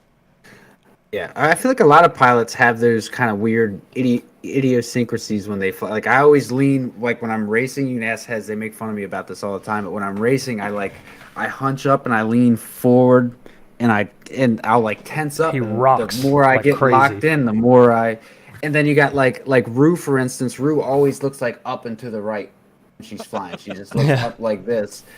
It's I've seen all different types of kind of pilot stances and positions. Some do like a big power stance. They got their legs all spread apart and they just look like a hurricane wouldn't move them out of that spot. And it's, Yeah, that's true. That's true. There are little like weird, little weird things, little weird quirks to everybody's stance when they're flying. You guys should go to a race and make a montage out of all the different little human things people do when they have the goggles on. Yeah, that's not a bad idea. It'd be fun. Yeah, you could set it to some sort of, I don't know if either one of your musicians, but a little tune of your own, and then do the flashes where the bass beat comes on. You show somebody different each time. Well, we're both musicians, oddly enough. Oh, so hey. we could do that. We were just talking about it the other night. We did a 4th of July video 2 years ago. And OG played the automaton, which I don't know if you know what an automaton is. It is like the most obscure instrument that he didn't know how to play it. Sorry, you can tell the story. It's your story. It's anyway. like this. I saw a YouTube video one. It's this electronic, like Japanese, almost kind of toy instrument thing, and it's shaped to look like a little musical note, and it's just got like a fretless, touch sensitive fretboard on it, and it just plays these weird sounds. It's a weird instrument, but there's like you can play like legit songs on it. There's people I've seen that are like really, really good at playing it. But we were joking about it. I just bought one because I saw it, and we wound up playing the Star Spangled Banner. The Star Spangled Banner on it. We put it in the background of our 4th of July video 2 years ago. But yeah, that was him playing it. That was him playing it live. I think we recorded it, or you recorded it in your room or something like that. I stepped into my coat closet. Oh, you're recorded it in there. In the booth. Sorry. Yeah, in my booth. So what all do you guys play then? I play the drums. I'm very honed in on just that. Okay. Yeah, I was a drummer, and then I was a vocalist. I used to play in a few different like metal bands, like heavier bands, and I dabbled a little bit with like making more like electronic music and stuff. But it's a lot of work, a lot that goes into that, and I just never really put that much time into it. We first started Infinity Loops, and Heads is like, yeah, you can make the music for the videos and everything, and we're like, yeah, okay. Well, yeah, I think there's definitely a skill set to, writing music and having, even if you're taking something else and arranging it for a specific instrument. I don't have any musical background. All three of our kids are heavy into music. I shouldn't say heavy. They participate, our son, our oldest, he is in percussion, so he's doing marching band. Cool. Our 14-year-old does cello, but she also plays the piano kind of on the side. And then our youngest, she does piano and choir. And when I look at what they do as far as the music goes, I don't have any idea how they.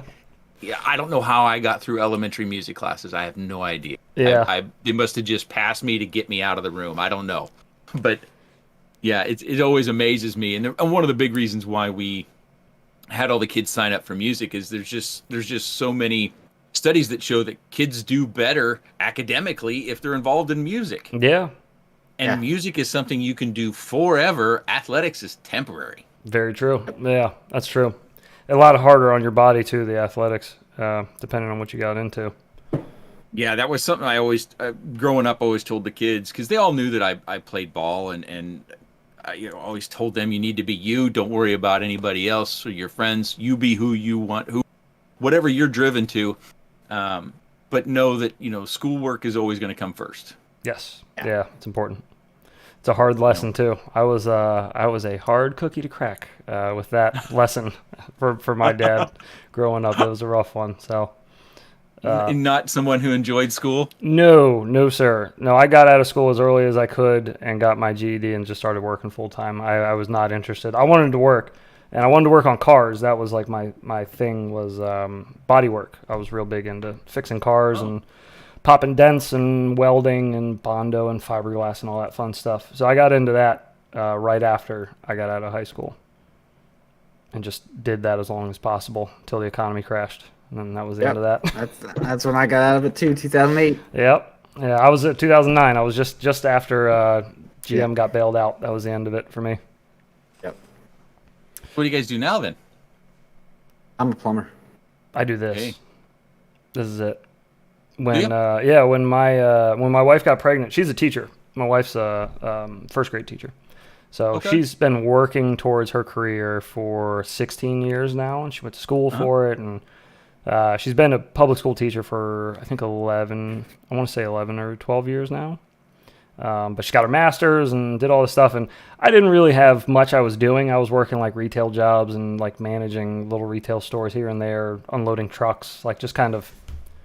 Just being a cog in the wheel kind of thing. And then when my son was born, it was like, well, daycare is the same price as my paycheck. So daycare's outrageous. Daycare's so outrageous. So we talked about it, and I said I had always wanted to. I've always had a passion for making videos. My father was a photographer, a videographer for Channel 9.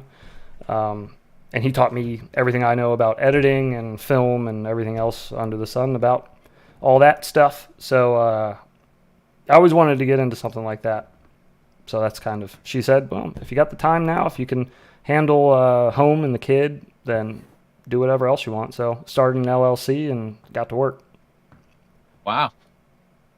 That's fun. I tell you, that was, I spent one semester in radio in college because I had no idea. I went to college to play baseball. I didn't go to college to get educated. Mm-hmm. They wouldn't let me play ball unless I went to class. So I went to class and I hopped around from education, from different majors all the way through. And then when I got down to the end and well, I pretty much knew by the time I was a sophomore that college was my peak. Yeah.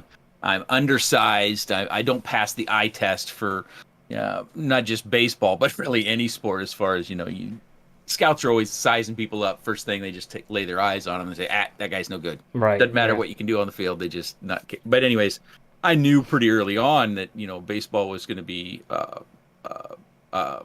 something that didn't pay for anything. Yeah. Never going to make any money from it. So I had to find a way to make money after I got out of college. Yeah. And I had graduated with a business education degree. Again, had no idea what I was going to do with it, and started. At this time, I was looking through the newspapers for jobs. Oh man. And there was a computer company that was looking for people. I went in and interviewed. They had a test you had to take on a computer. When I was in college, your papers didn't even have to be typed. Oh wow. And when I was in junior college, if you had to type your paper out, they had like 3 computers the entire school could use. Oh god. I was gonna say, was that like a go to the library kind of thing, or? It was in the basement of the library. There was this little room that had 3 computers, and you had to sign up for time, and you were limited to 30 minutes at a time. Oh god. Oh my god! So you better be working when you're on it. You better have it written out, and you better be able to type. Hell yeah. They had all sorts of typewriters, so you could go that route. But it was at that time the typewriters, you could type in 3 lines, and it would you could then proofread those 3 lines, and then you could tell it to print those 3 lines, and you could type your next 3. It still was a long and painful process, but it was better than waiting for the computer lab. Right. But so I went and interviewed and took the adaptive test that they had. I say adaptive, I really don't know what I'm talking about. The test they had. And I failed it, apparently. And they called me and said, we'd like to take you on. And I'm like, why? I'm confused. I'm 21, 22 years old. Why would you take someone on that you had a test for and I failed? And apparently they were just, they were needing a body or bodies. Yeah. But they wanted me to be an intern. I was like, well, what's the pay for an intern? Well, interns don't pay anything. I'm like, well, how do I, put food in my stomach and keep a roof over my head? How do I live? I'm not independently wealthy here. Yeah. But eventually they kept calling back because they were so desperate. And that's how my computer career got started. I didn't get my CIS degree until I was in my 30s. Oh, wow. Oh, so yeah. I'd been working in IT for 8-9 years before I even started down the path of getting a computer science degree. And, yeah, it's almost like you got forced into that position because they kept calling you back. Yeah, I was gonna say it's crazy how often that happens though. That you see people go to college for like one thing and then they wind up just kind of chancing into a career in something totally different, and then that's their career. For me, I found that there's a logic behind the technology, and sometimes the logic doesn't make sense, or it doesn't follow the previous logic, but it just kind of the puzzle aspect, the tinkering aspect of FPV that fit the way I thought, and I enjoyed that. And once I got my feet kind of settled, I bought my first computer for my apartment or house that I was living at, and I started buying parts and buying networking equipment and build out a room into a geekdom. And I remember it's funny, it's kind of an aside, but you might remember the video game Doom. Of course. Oh yeah. Yes. No, not Doom. Sorry. Quake. Quake is even better. Yeah. Quake. So Quake Live in the past couple of years. Yeah, I was gonna say. This was when Quake 1 was out, and so what I would do, because it was terrible. I was not broadband was not something that was really widely available at the time, but I had it, and the company that I got it through was completely unfiltered. It was just as fast as your computer could consume the bandwidth. Oh wow! You could just use it up. Yeah, it's not. So I had a couple of computers set up, and so I had the smaller monitors because monitors used to cost a lot of money. Oh yeah. I'd have the smaller monitor logged into the game, the server playing Quake, and I'd have those other players following certain players on the map while I was playing on a different computer. And because my broadband was so good and I knew where everybody else was on the other computers, I would just go around and I would just kill everyone. Just clean and it up. Yeah, I would wear this ridiculously bright pink bunny suit as the skin, and it had this kind of this strut when it ran. And it was just ridiculous. People would get Oh my so God. mad. Oh, so mad. But it's Nick's so like an much old fun. school troll. Yeah, That's awesome. That's awesome. Well, I think you could type messages to everybody else in Quake 1. You brought down I think you hit the tilde key and it brought down and you could type a message, but I think it went to everyone. But that wasn't my thing. I was always a lurker, Actions. I think is what they say. Yeah. I would play and, ignore everything else that was going on. It just like with message boards and forums, I would rarely post. I might be in there all day researching stuff, whether it's computers or, early FPV or what have you. Right. But I would almost never post. I would just exhaust all the other postings until I got the information I need. I see. I'm the same way. I find myself doing that now if I have a problem or whatever. I don't ever hardly find myself going and making a post like on a Facebook group or whatever. I'll go and search through and try to find. Yeah. But yeah, I repaired our old van that we had when it had a mechanical door on it that was mechanized. Mm-hmm. Yeah, and it just randomly stopped working. I found a YouTube video of a guy's like, "This is how you fix it," and I'm like, "Sweet!" Follow his little video along and fix my van. That really changed everything. Just being able to hop online and share information that quickly. That van had like 280,000 miles on it, and it changed an alternator on it via YouTube as well.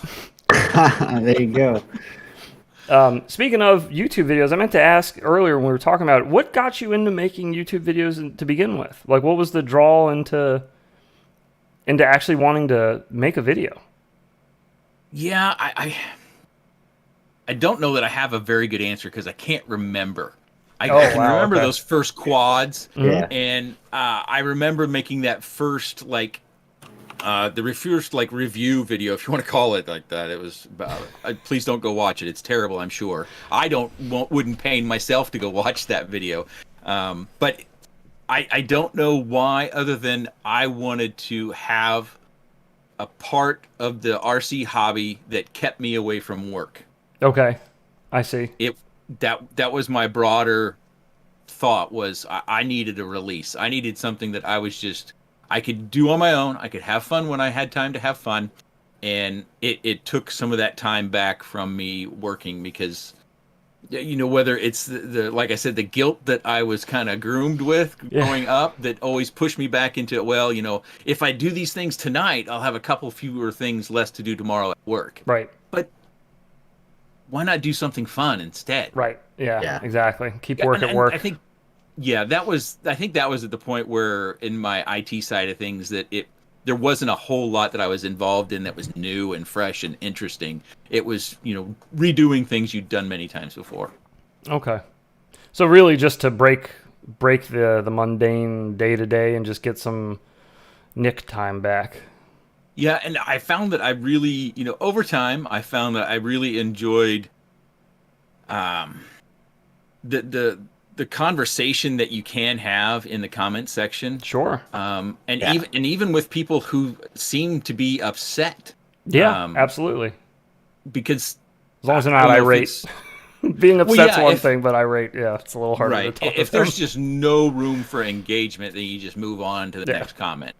But if someone's upset about one of the things that happens in this hobby is you get something and it doesn't work out of the box. Yeah. And that's like getting a lump of coal at Christmas. That's the worst thing that we can probably experience. Yeah, it's tough. And at the very least, I can commiserate with that person because, that sucks. Yeah. You spent money, you waited for your shipping, you were following that tracking with every breath you had, and then you knew it was the door, and all of a sudden you came out with a stomach illness, so you could leave work and you could run home, and you get this thing set up, and it doesn't work. And you wait for 45 minutes for the batteries to charge. And then it just doesn't work. Yeah. And so, those are finding that engagement with people where you can help them, not just answer their question, but also to where they have an understanding that they're not alone. Because so many times we're isolated, where we don't have someone we can go to. And I think me being where I am, being isolated, helps me stay grounded in the fact that when people are asking questions, I have to remember they're just like me. They don't have someone that they can go to ask. Right. Whether Right. it would be the next YouTube video or the next forum or a Discord, or they would have to do something because they're just like me. They're isolated. Yeah. You know, their hobby shops probably don't even carry XT30 connectors. Right. Yeah. Or even know what any of that stuff is. I was in our hobby shop years ago looking for an XT60. Had no idea. If it wasn't Dean's, it didn't exist. Oh yeah, Dean's or Traxxas connectors and stuff. Yeah. But that is something that, you know, I enjoy the. I wish I was better at actually producing videos. I don't think I have much of a creative side.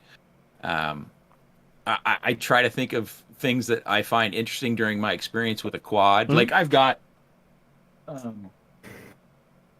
my second 5-incher on the cool. channel. Nice. And I'll give it away. It's not necessarily all well. It's well enough. It's well enough. But it is waterproof, and well, what happened was I thought, well, waterproof is one thing, okay. But when I watch these guys out flying and getting some of these cool shots from maybe going down a cliff or down a waterfall or something like that. Mm-hmm. The premise of this is two things, in my opinion. Can it fly smooth so you can get smooth footage? And if something goes wrong, not only does it float, can it go into the water and survive? Yeah. So being waterproof is one thing. Well, so I dunked it a bunch of times, just disarming it, and I've got the pool now. That's it. I was gonna say. I agree. I finally got used to use a quad and a pool. Yeah. Sorry, my wife continues to text me. I understand. And my 17-year-old went to a party. Oh gosh. Yeah, he even said that. I was like, a party? Because that's pretty unusual for him. Yeah. But knowing him and his friend, it's probably 6 or 7 kids just sitting around watching a movie. Yeah. But anyways, so I was like, well, these guys out flying these places, I oftentimes see them coming over a cliff or, doing something downwards towards the water. So I was like, I'm going to do a dive into the water. And that's when I tore the float off and it went all the way to the bottom. Oh, no. But it's still fine. Good. Yeah. But the premise is if it's waterproof and then you go, even if you're in a lake, if you do anything in a fail-safe, so you get around a cove of a lake and you lose your video or something like that and it goes in, if you're going in too hard, these won't necessarily stay on. Yeah. I think there's the potential to remedy this. One, I think they could, I guess I'm getting kind of into my review thoughts here. You know how like Nerf footballs have that coating on the outside of their foam that makes them kind of sticky and rubbery? Right, yeah. That peels off eventually. Yeah, this doesn't have that. They could use that, and that might help give it some more... Like something to bite at? Substantial, but I think if someone were to get this, one of the things they should do is take these off and then take either duct tape or electrical tape and wrap it around both ends and where the screw goes too, because there's a standoff inside of here, to where if you do come down and you hit hard, and these are flat surfaces, that you've got a better chance than out of the box of these floats staying on. I see. And it doesn't matter which way you put it. It flips right back upright because of the center of gravity with the battery being underneath. That's pretty neat. It's pretty neat. Yeah. I think that the market is terribly small. Yeah, though. very, very. I was going to ask, how does it fly with those two pool noodles up top like that? No notice? Normal? Yeah? No. Didn't notice anyway? That was one of my first concerns was, just aerodynamics. To me, yeah, from an aerodynamic standpoint, an extra vibration possibly. Yeah. As these things move around much. It just flew like a quad. It's not very powerful by any stretch. That Emax quad I flew by accident. That thing was a ripper. Yeah, that thing was ripping. that thing was much more powerful than this is. But again, the premise on this is capturing footage and being able to go into water and survive.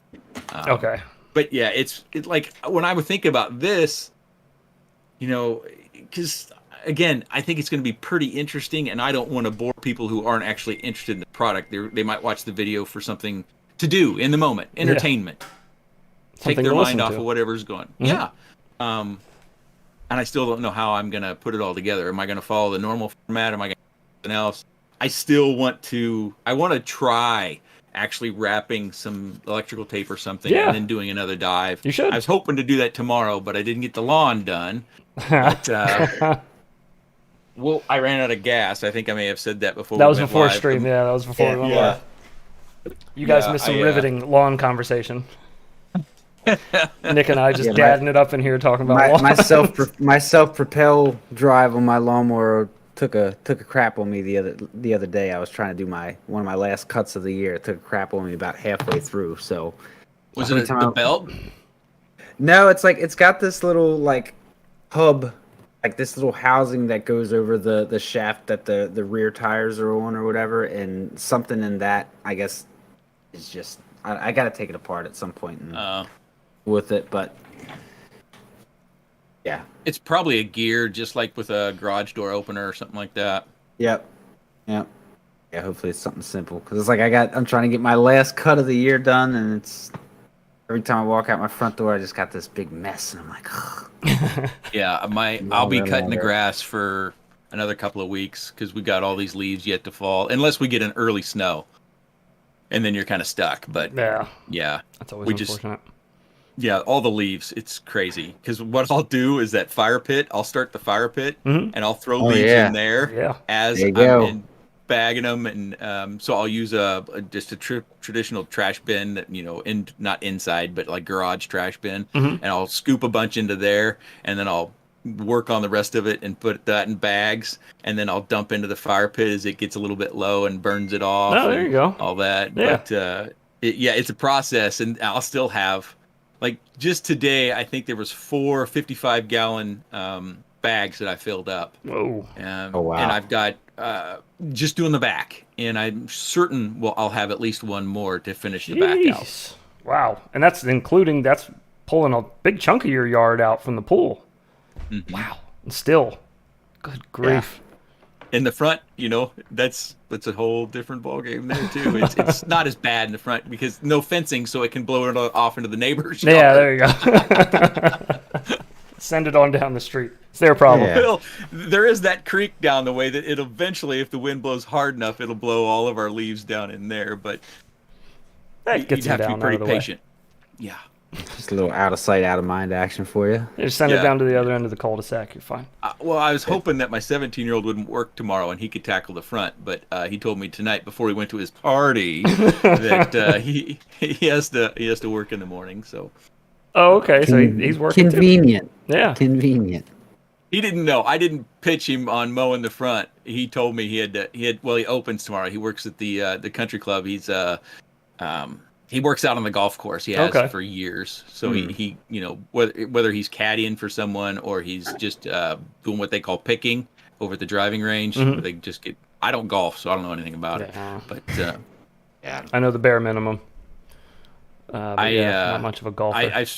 I've been out on golf courses before, and my swing is definitely tailored towards baseball because I can't hit a golf ball straight to save my life. I just imagine you doing like a Happy Gilmore kind of swing. Like a lot of oomph behind it, that baseball swing. I had to play, I don't know what it's called, where you have like 4 people together and everybody hits a ball and then you play the best ball. Oh, yeah. I have no idea. Is it a scramble? Yeah, I think it's maybe. a scramble.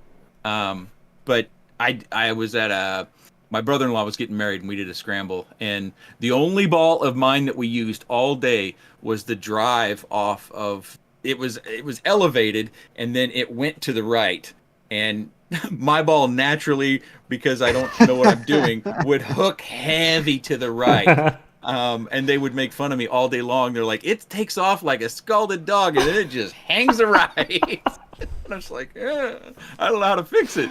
Oh, that's funny. Well, it came in use, though. It came in handy. You can turn around on that one ball. Yeah. Yeah. Uh-huh. See? That was the only ball of mine that we played all day. That hard right came in handy. Oh, next time any of those guys are talking trash, but remember that time we were playing golf and I saved the team? Yeah, you remember that one time? Yeah. Yeah, the rest of the time I kept the golf cart in a proper position. That was about my best job, yeah. That's the most fun about golf is driving a golf cart, so. Yeah, for me it was too.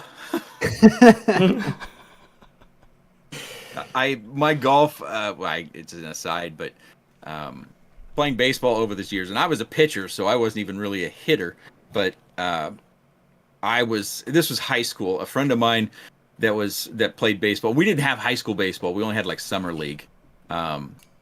We went out to the golf course, and he wanted me to come out there, and so we were tinkering around. Of course, I was stinking it up as you would expect from my description, and I got frustrated, and I grabbed one of the balls and I tossed it up in the air, and I had a club in my hand, and I hit it with the head of the club, and it took off, and he throws his club down. He goes, "I've been trying to do that all summer." I was like,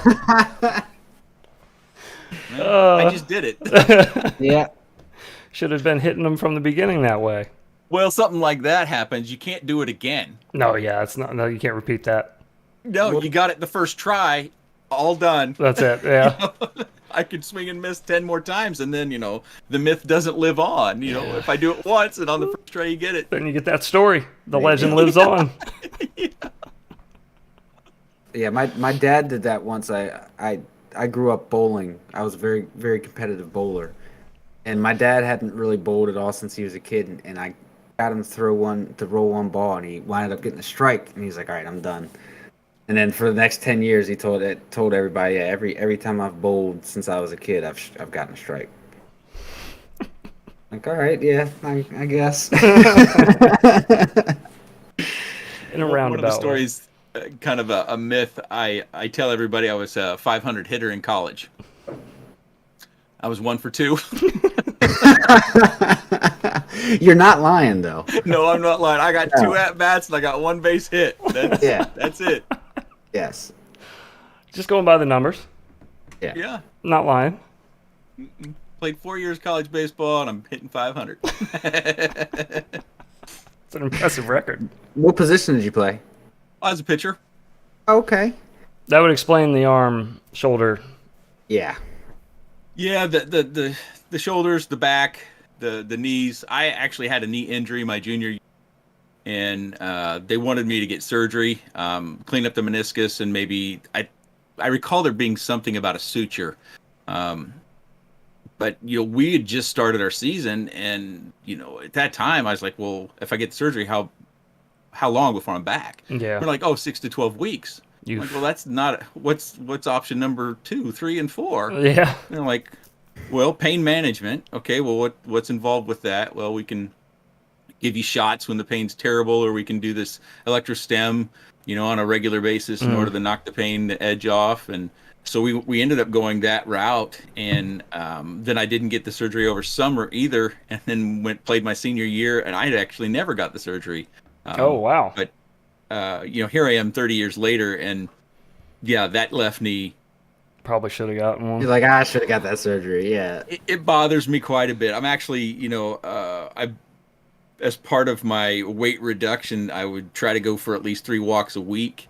And I walk enough at work to where I don't technically need to do that. But, we've got that treadmill that I fly through all the time. Yeah. And so I try to get on that. My wife uses it from time to time. But I've been thinking about getting a bike because that left knee is just bothering me a lot. I get 5 minutes in, I'm like, yeah, I don't want to be doing this anymore. But, yeah, and it gets to that point where it's kind of like, do I push it? Do I try to work it out harder and make it? Is that going to make it feel better, or is there a chance that I'm going to cause more damage? Am I going to make this worse? And so it was a weird crossroads to come to with like body parts as they start to ache and get damage done to them. It's like I could work out, and that might build the muscle up around it, maybe make it a little stronger, or it'll cause more damage, and then I'm really up the creek without a paddle, and I gotta go get surgery. I do exercise the legs. Like I of course I don't do anything heavy. Nothing that I do for exercise is heavy. I make sure, like after I did like calisthenics sort of working out for 6+ months, whatever that was, I did go back to using weights, but our weights don't exceed. Well, I guess that adjustable dumbbell sets can go up for a little bit, but basically we've got dumbbells up to 45 or 55 pounds. And so I just make sure that my reps are always high. So I do lunges and squats and calf raises as just kind of a lower half sort of exercise. And unfortunately, even through this process of reducing my weight and exercising more, that left knee just has not gotten much better. Yeah, that's unfortunate. Because that's Yeah, usually what but- they would recommend to try too, is like weight loss and exercise. That's unfortunate. My wife had a fall years ago. My wife used to actually run marathons and half marathons. No kidding. And she was in Chicago at a business dinner. She travels a fair bit for work, not a ton, but a fair bit. But she missed the last step. You know, Chicago has those weird restaurants that are kind of like in a residential sort of, you know, house, and so then you commercialize it. But anyways, she missed the last step, and she messed up her right leg. She ended up getting a torn labrum in her hip, and man. she had, I think it was meniscus cleanup in her right leg, and she can't walk or run more than a mile or two at best now, and that was several years ago. Oh, that's unfortunate. wow. So, you know, surgery doesn't necessarily mean you're gonna, you know, we're not Michael Jordan, Right. whoever a big time athlete is. Yeah.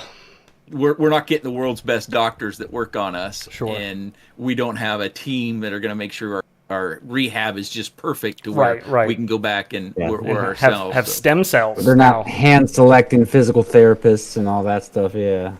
I've seen they're doing a lot of work with stem cells, getting people. I mean, like getting people's like limbs and stuff back to, you know, like the condition they were in like in their 20s. And these people are like in their later part of their 50s, 60s with stem cells. Yeah, weird. I'm not ready for it. I've It's the heard future. of that stem cell therapy, but I just didn't know what, you know, functions it would provide. I knew it was something about rejuvenation or rehab with injuries, but I just don't know anything beyond that.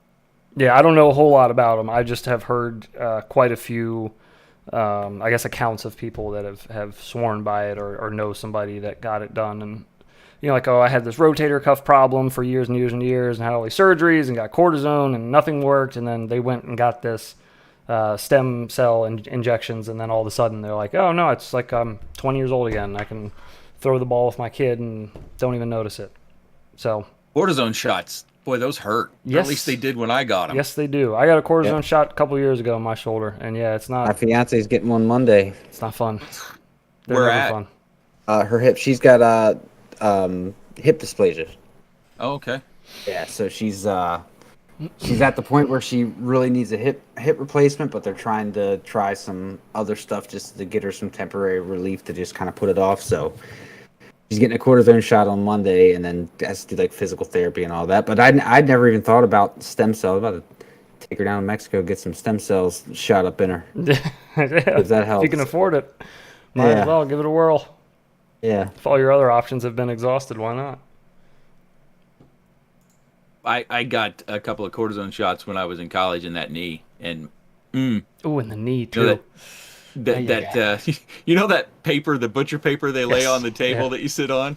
Man, every time I would just grip that stuff on. That hurts.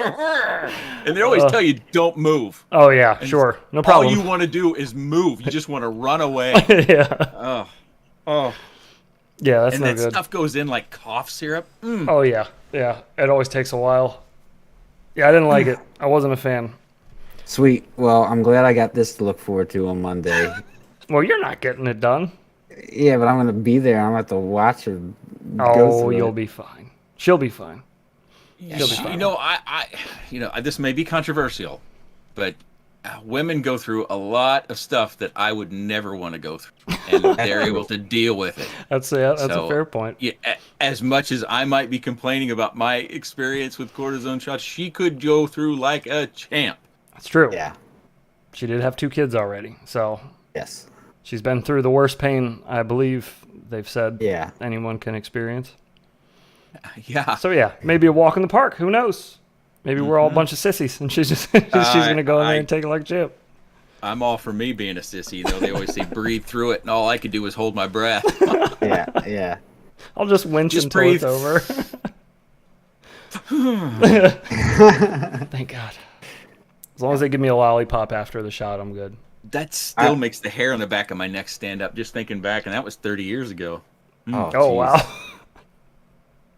Caused some damage there. Some long lasting. Somebody I didn't got- get his lollipop. Yeah, I have, what is that, a post-traumatic stress? Yes. Yeah. Yeah. Post traumatic shot disorder. Your cortisone shot did it to you. Oh, man. Oh. Hey, we're coming up on 11 o'clock here. That 2 hours went by really fast. Yeah, it did. I wanted to say, while we have some folks here, if anyone had any questions, if you wanted to hang around for a minute. Sorry, I got long-winded and completely forgot we had a little question section there. No. Don't apologize. I wanted to make sure we're just not holding you for any reason. The only one that has to go to bed, she's already gone to bed. She told me that she was going to put herself to bed tonight. Oh, okay. So wow. She's good with, that's something I've done for 17 years, putting the kids to bed every night. Yeah. So this will be the first time, at least when I'm around, and one of them would have gone to bed by themselves. Wow. Oh, wow. That's a big day. Yeah, I thought she would come down and say hi. Nothing. But nope. Not interested. No. She's a big girl. Yeah, she big girl. Need her daddy no more. Have you considered an e-bike? So you can go to throttle when your knee starts to get a little sore. I did think about it. Our weather is such a wild card. I'd have to plan a little bit better. Okay. My work isn't very close now. Even though I don't really have to get on a highway or anything, but it takes about, door to door, it's about 13 minutes, which is nothing in the scope of things. Yeah. Some people travel hours to get to work. Sure. But, I thought about, an e-bike going to and from work, but then I probably wouldn't get to come home and fly over lunch because it would take longer. Yeah. True. But maybe. True. There's always possibilities. Maybe I just don't take lunch until 3:30 or something like that and just call it a day. It's something to consider. There you go. Something to consider. I don't know. I saw an e-bike take off from a traffic light on like a on 355 heads the other day. It's like a 50-mile-an-hour main road, and like it looked fake. It didn't look real how fast he took off. That's And like when you watch a Tesla like, take off full yeah, tilt. like it was crazy. It was to the point where like I sent my friend a message about it. I was like, I just saw this e-bike take off, and I was like, I just beat everything off the line and just kept going. Like it was crazy. Do they have to follow that same sort of under 50 cc's of power in order to not be like a motorcycle? That's a good question. Actually, I'm not sure. I don't know what the laws with all that are, but yeah, I'm not sure. I know they're very big in the FPV community. Those and one wheels seem to be very popular amongst somebody the crowd. Somebody in chat said e-bikes can be really fast. There are ones more powerful or like kind of equivalent to like 125 cc Wow. bikes. So yeah, that's kind of that's got some kind of insane. That's got some toot to it. Yeah, but at my advanced age, I'm going to be putting elbow pads on and knee pads. And, chest protector. I take a spill off a fast e-bike, I'm going to be in bad shape. Oh Get yeah. you some motorcycle leathers. You'll be all right. Just send Just you down the slide. street like the Jet Puff or the Stay Puft Marshmallow Man, all wrapped up in your bubble suit. What would your favorite color be if blue didn't exist? That is a hard question to answer. Well, if you look in my closet, I don't know about you guys, but my closet has basically got 3 colors in it for shirts: gray, black, and blue. Yeah, pretty much the same. I got one pink shirt. Pink. I was gonna say I got a couple of greens. and then yeah. I look unwell in green and yellow and some reds. I look so bad that people will like, "Oh, are you okay? Okay, I gotta go take this shirt off. This doesn't work." Well, when I wear Does red, work for for some you. reason, I feel like a 5-year-old. I don't know what it is. I feel like a child when I wear red, like a Feel like it's bright picture red day? T-shirt. Yeah, it's picture day, and I'm like, I want to wear this shirt. The one that's funny. red, so I can find my picture in the yearbook. I guess to answer the question, I'd have to go with. I think I would go gray Gray. Right? because I'm Okay. kind of already wearing gray all the time. So it wouldn't You and be- me both. Yeah, it wouldn't be too much of a leap. When did you start getting your gray? 15. Really? Yeah, I have Crohn's disease, and I had it when I was Oh. little, and I didn't know. It was undiagnosed Oh. until I was 27. So from my early teens on, I had it, and I had no clue. So my body was just stressed out all the time, I guess. And well, at least that's what the GIs have speculated. But yeah, we found a picture the other day on stream of me doing a tattoo on one of my brothers when I was like 19 or 20, and you can already see the side of my head's already turning gray back then. But yeah, around 15, I think was when I started. Was that hard to go to school with? Oh or no, did not you at all. Not at all. No? No. Yeah, I luckily, I mean, well, my wife's a little older than me, but the older women always took a liking to me. So even in high school, some of the senior girls liked me. So it always worked out pretty well. And then when I was a senior, there were college girls that were like, "Hey, you're a little gray already. You got a job?" I'm like, Silver Fox here. I don't, but I look like I do.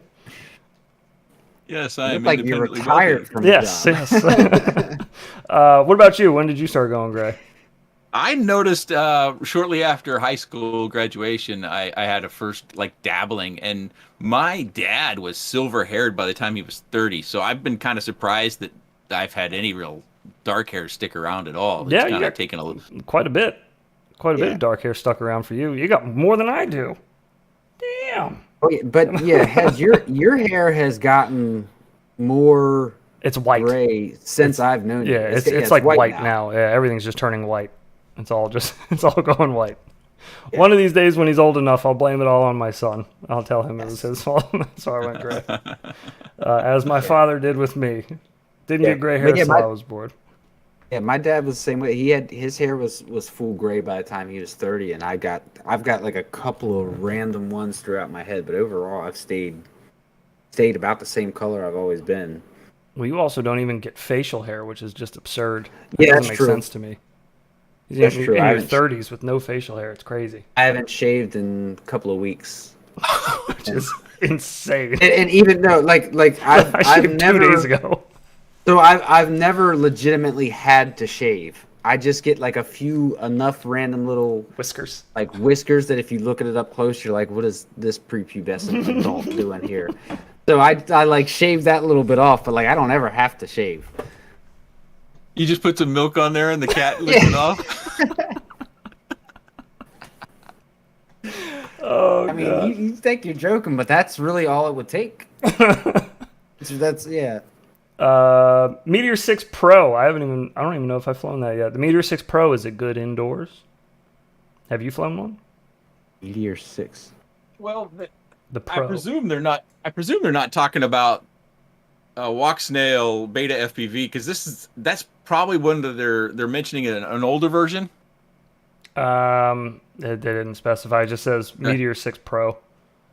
I'm guessing it's the 65 millimeter, probably about a year ago sort. The one thing that has that, I think it's the C02 camera that has got some the CO2. heavy warping to it that Yes. really is hard to adjust to. Yeah. And Beta FPV only recently started coming out with adjustable camera angle. And that's another thing that I was always kind of, I mean, for experienced pilots, it's probably not a big deal because you've got, your little techniques to making the camera adjust inside whatever canopy you've got. But if you're newer and it comes in stock at 35 degrees, oof, that's quite a bit, especially if you're going to be first starting out inside. And then the other option would be 15 degrees, which might still be too much. You might want to be flat, your first couple flights. But so my recollection of the Meteor 65 is that the main thing was that camera and the warping that it had that got kind of hard to adjust to. The other thing is, I don't know if Beta FPV's support has come around or if it's still a nightmare to deal with. Last I checked, fairly recently, it still was pretty hellacious to get a response. But yeah, I had a couple of old Beta FPV boards that I raced with die recently, and I was like, I thought about hitting up their customer service, and I was like, is it really worth even trying? Like, if you got an afternoon, you might as well yeah, try your Yeah, luck. and it has made me worried that these companies are playing the long game on us when it comes to support. That they try to drag it out to where it's Hopefully almost you just forget about it.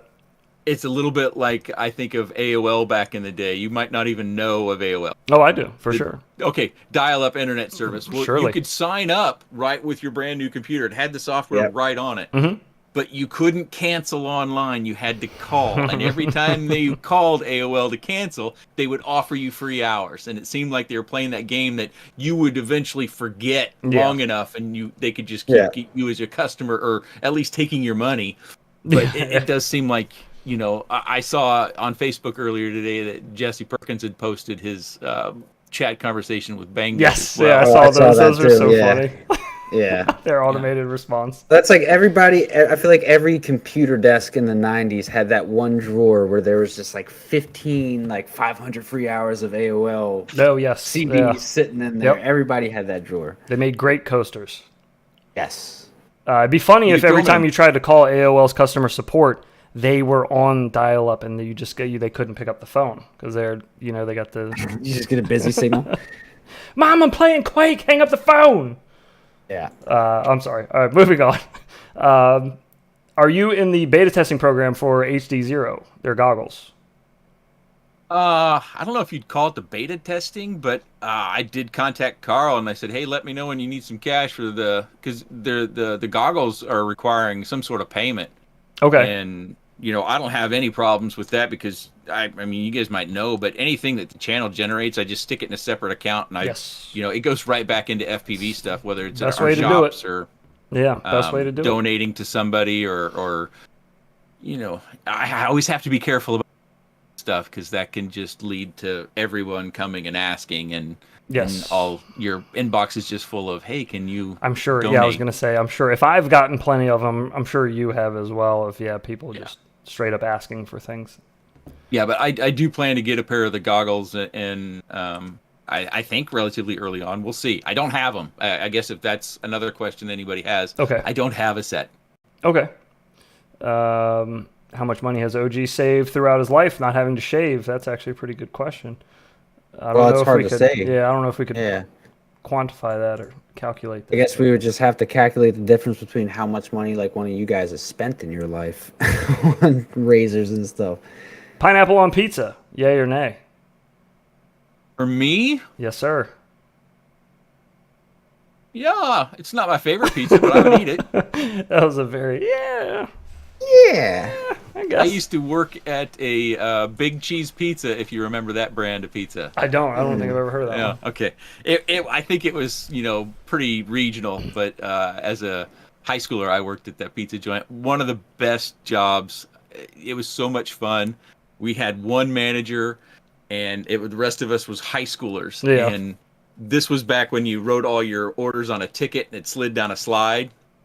So the person from front would take it down the slide. It would come down this little square window, and then you would make the pizza right next to where that came down.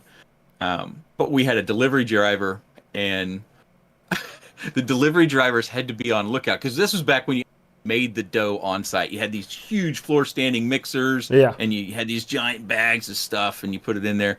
Well, we would take from that dough, make little balls, and when the delivery guy would come back, we would chuck them through that window from the back kitchen because it lined up right with the front doors. So, I was a baseball guy, and I loved that stuff. And so whenever I saw headlights head over to where the delivery drivers parked, I made sure I had 2 or 3 of those little balls lined up on the table. So when their door opened, boom, boom. Oh, it was a lot of fun. That sounds like and fun. you'd make mistakes on your pizza and take them home at the end of the night. Oh yeah. Oh yeah, of course. Have you ever reviewed a F-75? I actually have some information on that. I'll let you answer that though. F-75, we're just Fractal. talking about a flight control. Fractal 75. Oh, I have not. I keep wanting to get the bind and fly. And every time I go look to buy one, they're out of stock. If you guys would back off and not buy them all the time, I would have reviewed one. I gotta stop flying them so much, man. I keep convincing people to get them. I can't get my hands on one. I like to fly the bind and flies. That way I get a little bit more of a feel for the designer and their Pidtoon and how they like to see things fly, rather than building my own out. Because if someone's going to build their own, if there's someone's going to build their own, they already know what they're looking for. The most part. Sure, right. Yeah, and they're not likely going to be looking for a review on it either. Well, have you talked to Eve directly from Fractal? I haven't. I'm a lurker. I'm more of a sit back and I continue to hit the website every week to see if I can Do you want to try stock. both? Do you want to try the 75 and the 65?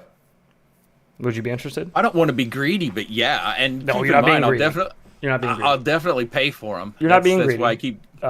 I'll talk. Yeah, I'll talk to him. I'll talk to Eve. We'll get you the Fractal stuff out though to try. His binding flies are really, really good, and I've been trying to talk about them a little more recently, just with the way quality control has been on things lately.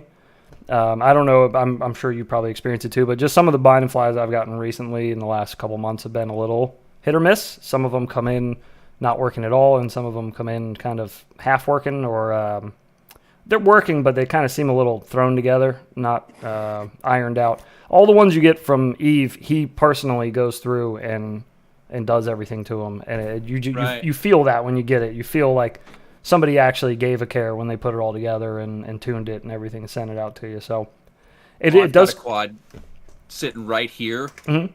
That it's the Sinbot from GepRC. Okay. I put the receiver out on the arm again because it's such a nightmare to get at the all-in-one flight controller unless you're going to take all the screws to get the halves apart and to get the flight controller out and then deal with motor wires.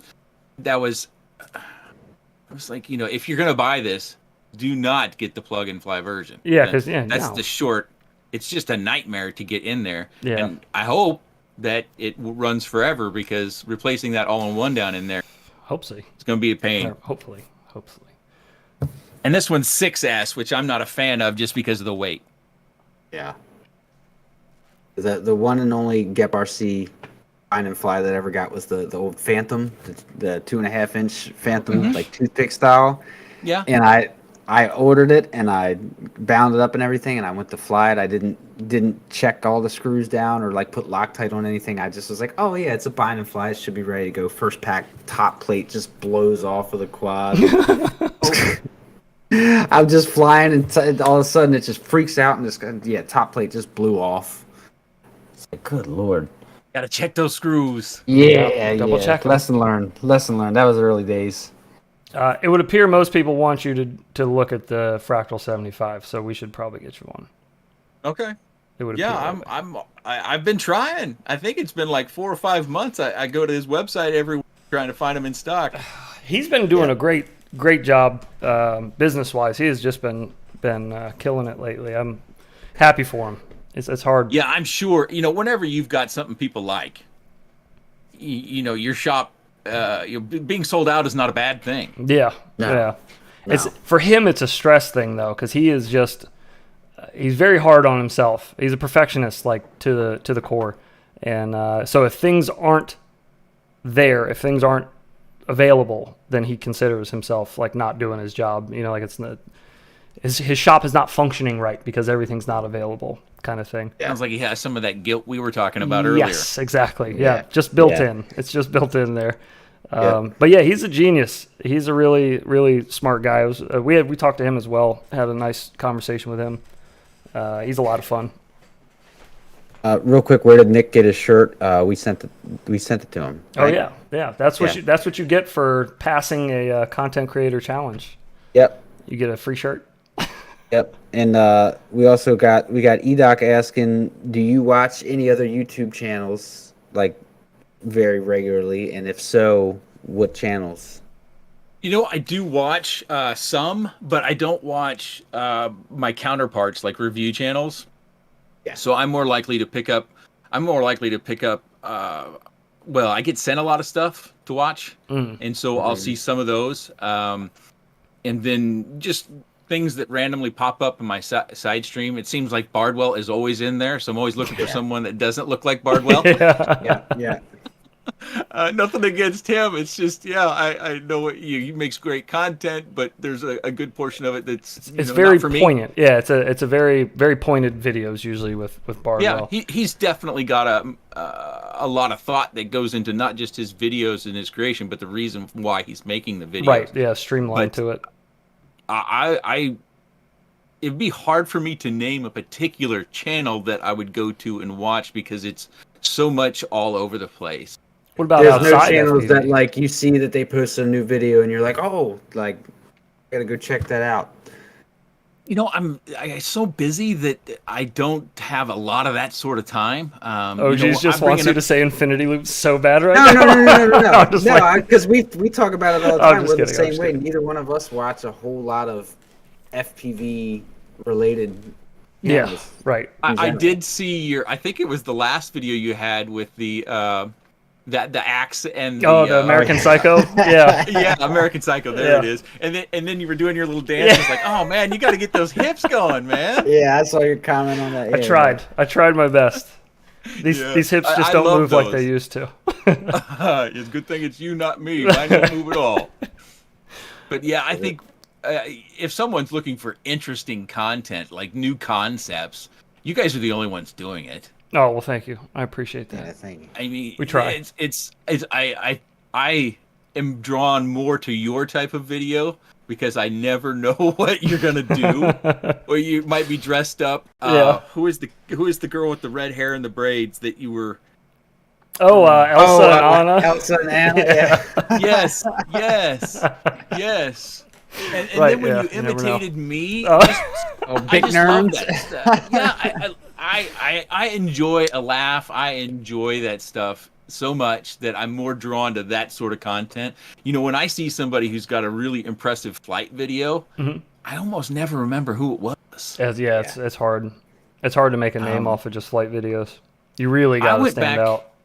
Just the other day, you guys might remember Vic Lanning, Vic FPV. That name sounds familiar. I've heard that name before, yeah. Yeah, he kind of, I think he got married and they had a child, and that was kind of, he started tapering off about that time, and I don't think he's posted in a year. And he's another guy that I used to see his videos on the regular. He would do trick tutorials and stuff that, you know, life just took him in a different direction, and that happens a lot. But, yeah, you'll get that. I see people's flight videos, and I'm thoroughly impressed, and that reminds me all the time that when I make a video, you know, it might seem like the flight footage was, dare I say, good, that I'm trying to remind everyone else there are hundreds of thousands of people who are way better at stuff than I am. I'm doing what I can, but if you want to see somebody who can really fly, go over to Infinity Loops and check out all these other guys. Well, I appreciate that. I think you can fly very well. I think you're selling yourself short, but that's okay. I understand that. I got that same built-in thing, the self-doubt, the guilt, all that. It's all there. Yeah. I fly to make sure I have fun. Yes. I want to enjoy every flight, whether I'm better than my last flight or not. I don't. I spent so much of my time in baseball grading myself from moment to moment, from day to day, that I think that tempered my enjoyment of that period of my life, that I don't want to go back to that. I see. Yeah. I just want to enjoy this. I want to make a video that, you know, even if someone doesn't like the product or doesn't want to watch the product, if they do, they're at least somewhat entertained for that period of time. Yeah. Well, I can appreciate that. And again, that's one of my biggest focuses always with our videos, was trying to find a good balance between entertainment and information. Because doing just, I'm sure as you know, doing like just straight information, it's great, but retention is tough. Even on me, I can't watch a video if it's just straight information dump. Yeah. I lose bits and pieces of it. I can't stay focused. So I try to make videos keeping that in mind, like a fair balance of entertainment as well as information. And I've always appreciated that about your videos. I always thought we were kind of drawing in inspiration from your videos more and more, just because I still think the way that you break a quad down, a bind and fly, it's like the best way that you can do it. If you're Thank you. if you're trying to learn something new about a product, like you need all those ins and outs, and you answer a lot of questions that when I hear you say the information, I'm like, I would have never thought to even like. How did he even think to, like, somebody's going to need this information, I should mention it. And in my brain, I'm like, I never would have thought of that. It would never cross my mind. I think I probably owe a lot of that to those people that comment. They keep reminding me that there are people that have these questions, because there might be a detail that I missed in something, and then one, maybe two, or even three people, and then that will go into my brain, and then in the next video that I make, hopefully I haven't, fully edited the next one yet, that I'll remember, was there anything like that I needed to cover in this one as well? Because you never know who's watching. Yeah, sure. Well, that's cool. I mean, that's also, I guess, something to be said about you as well, is there are a lot of people that just are stuck in the way that they make their videos and won't change. from the feedback. So the fact that you have been able to gather that information from folks over the years and apply it to your videos, I guess it shows. Because I mean, like I said, in the micro space, especially, I don't really watch too much in the mini quad space, but in the micro space, there isn't really anywhere else I'm gonna go if I need a review on a quad. If I want to learn about a quad and I'm not gonna get it for myself, I'm going to your channel to look for it. Like, and I think most people would agree with me on that. It's kind of like that's the hub, that's where you go for the info. Yeah, well, yeah. Somebody just kind of anything new comes out, I watch Nick's video on it. Yeah, absolutely. But yeah, it's so do I. God, I don't blame you. That's very kind of everyone. It's I know people watch because I see the numbers, sure, but I don't get stuck on them because I think it's a little bit embarrassing. I think they should probably spend more time watching your videos than my videos. I find your videos a whole lot more entertaining and better than my videos. Well, for different reasons, I'm sure. Yeah, we could make arguments for both. Yeah, I guess my content isn't for me. Right. Yeah.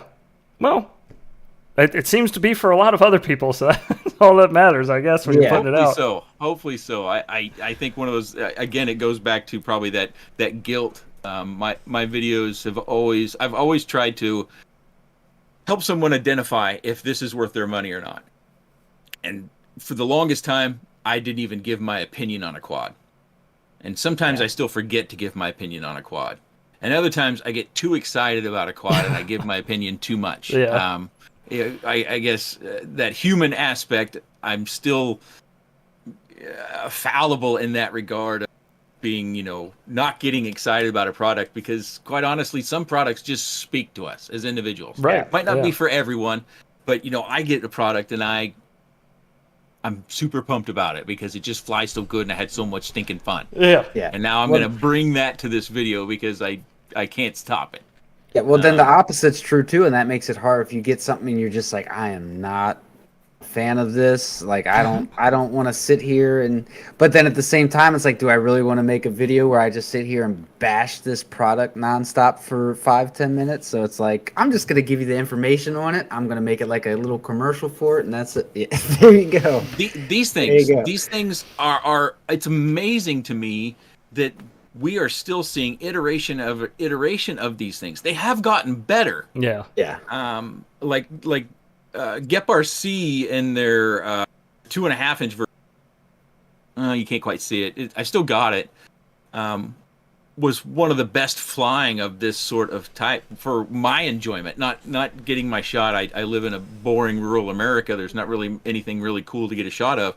But when it comes to flying like I like to fly, it was, in that category, the best one. Yeah. And it's hard to draw that out because I can think of a whole bunch of others that I prefer, but yet there are people, and I hear from them, that are looking for this, not because they're into Cinewhoops, and they're not looking to get a slow, steady shot, but they want something with the prop protection. They're worried about hitting a dog, a cat, a person. Sure. That's their primary goal. Yeah. So I try to keep that in mind, and then, I think I kind of, I don't know, whenever these things were coming out and they were actually becoming more capable, that I wanted to fly them faster and faster. Yeah. And it was always kind of something that was a little bit ridiculous, but then I was surprised to find people were, they wanted to see that too. Yes. Yeah. I was surprised with that too. That was a wet paper towel that I threw at the wall. One day I was talking with OG, probably over a year ago, and I was watching a review, and I think it was an Albert Kim review. And I was watching him fly it, and I was like, this is great. This is all the information I was looking for, but I don't fly like Albert. I fly way more aggressive than Albert. And I was like, can this thing fly that aggressive? And I didn't know. So I felt like there was like a window of opportunity there. I was like, yeah, maybe there's a lot of people that are wondering, can you freestyle this thing? Is this thing capable of pulling tricks and doing all types of other fun stuff? Yeah. So yeah, I definitely think, and I appreciate that you do that now. You add a little bit more of that in there, a little more freestyle flavor in some of those reviews. I like it. Yeah, sometimes. I'm a big fan. As we already covered, I get stuck sometimes, and I'll do 30, 40 flights, and then I've looked at them all, and I'm like, geez, these are all the same. Yeah. Yeah. Well, no, I can definitely appreciate you mixing it up. No, Nick does not do any crypto reviews, so yeah, that's helpful. Yes. That's an inside joke. Sorry. Okay, I'm just saying I don't know anything about cryptocurrency. That's at all. perfect. That's good. You shouldn't. That's fine. Okay, I think we're all caught up with chat, I believe. But yeah, I just wanted to again just say thank you so much for coming and hanging out and taking the time. This has been very informative. This has been a lot of fun too. I hope to get you on again sometime and chat some more. I think it's actually been the longest of the 3 episodes that we've done, too. This is. Yeah. You are currently the longest episode, so thanks for hanging in there, because I didn't think we'd have you for the full episode, so. Yeah. Well, as most things in my life, time is very fluid, and as you know, we tried to set this up a week ago, and the stars weren't aligning, and then the stars aligned something pretty special tonight. They did. I didn't even have to put a little one to bed. Yeah, that was great. That was great. So kind of makes Dad a little sad, though. Yeah, I can understand that. That. Start to lose those children moments where they're still children, and then they become adults, and you gotta start treating them like them. Yeah, she's our youngest, so yeah, she's getting older. Rent's doing the first.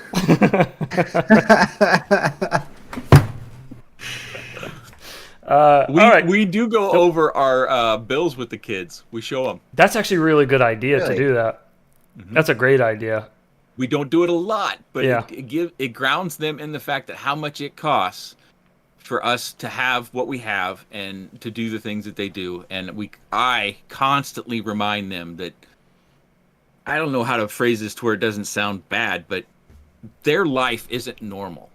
We have got, like, my wife and I, our incomes have exceeded our parents by leaps and bounds.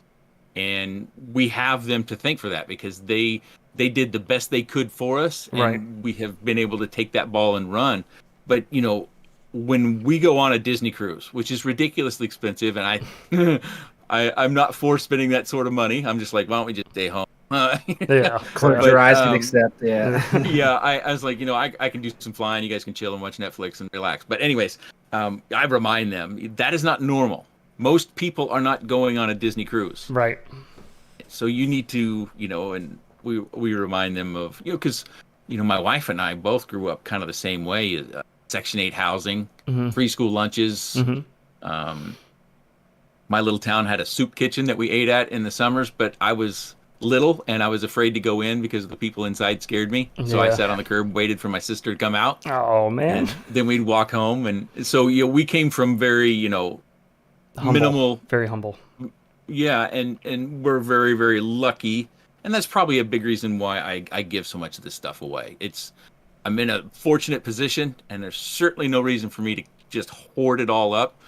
So if I can get, even, with the internet, if I can get 20 or 30% of what I give away to actually go into people's hands that become part of the hobby, or they continue to be able to fly because they got something that they want on a giveaway, then that's good. If 70% is going to people who never get involved, well, that's just part of the dice that we have to roll. Yeah, that's true. Sure. It's all about the ones you help bring in and keep in. Honestly, I'm not selling this stuff. Some of those giveaway quads could be going to somebody more often than not, as you both know. In this hobby, your quad is not working more often than not. So it could be going and getting somebody back in the air, and so you could be saving people that were on their way out of the hobby. You never know. Well, and I can tell because, well, it's not as though I'm doing something special, but they'll send me emails. They'll send me emails when they got it, and that is an indicator that there's someone that's actually interested. Right. They'll ask me questions about the quad. That's another indicator. And then sometimes later they'll send me DVR. Oh, that's and I'm nice. like, sweet. Yeah. There you go. I built a Whoop for, I don't know if you know Boner FPV. He builds a lot of the Velocidrone racing maps. I don't know them personally, but I have heard that name quite a bit. Okay. He's an older fella in the Netherlands, and he has a daughter she's a fan of Infinity Loop stuff, so I sent her a copy of my Whoop. I built her my Whoop and sent it out. And she's been afraid to fly it because she's afraid to crash it. So I told him I want to see DVR. I was like, I didn't send that all the way out there for nothing. You better send me some video back. I want to see you flying it around. They sent us go ahead. I've had people ask me to, sign stuff, and that is just That's got to be weird. I haven't had that Yeah. yet. It That's is. gotta, It is. It that's is got to be weird. weird. When I was in college playing ball, it was much less weird when a little kid would walk up to you and ask you to sign something, because you were performing. Right. And I Sure. don't feel like this is a performance, and therefore, what? It sort of is. It sort of I is. I mean, you have built a relationship with your viewers somewhat. That's what I was going to mention earlier, comparing with your videos with like Bardwell per se, is where his is more information driven. You have a nice balance of like there's a personal aspect and there's the information side of it. Like sometimes you'll be in the middle of a flight and you'll just start talking about your son or like, something that happened earlier in the day or whatever, and it adds a whole nother layer of this personal aspect to it that I don't think a lot of FPV channels really do, as far as with reviews or anything like that. It's usually very, very clinical. It's very by the books. Here's A, B, and C, and have a good day. Use my link, whatever. But with Nick Burns, you get a little bit more of the man and the quad, which I think a lot of people can appreciate, but it also helps kind of build that relationship, that attachment that people might find with you. Yeah, I can see that, and I guess I have to be reminded of that from time to time, because I do get, as I've done so many videos over the years, I have this format of full flights. Mm-hmm. Now with Sim Whoops, I don't always do that, because once you've watched 3 or 4 minutes, you don't need to watch much more. Yeah. Let's get on to the faster fun stuff. Right. But there's only so much I want to talk about the quad during the flight, and the rest of it, you kind of have to have the visual of looking at the quad, and Right. you can't really do that during the flight. So I'll just talk about life. In radio, they call that filling the dead air. Yes, yeah, absolutely. I'm well aware of it. Yeah, my father working in Yeah. TV, I know all about dead air and filling dead air. I'll tell you my radio story. It was in college radio station. I was not much of a student. I went to school to play ball, but so I spent a semester in radio, or communications, I think was the major, and then they had a radio. I took the Sunday morning shift, which as a young man, as an athlete, that was probably the worst time to try to get me out of bed Sunday morning, because of everything else that might be going on. But that shift was the shift where you went in, you opened this package, which had a big old reel. I can't remember what you call it. You played it on the reel-to-reel. Mm-hmm.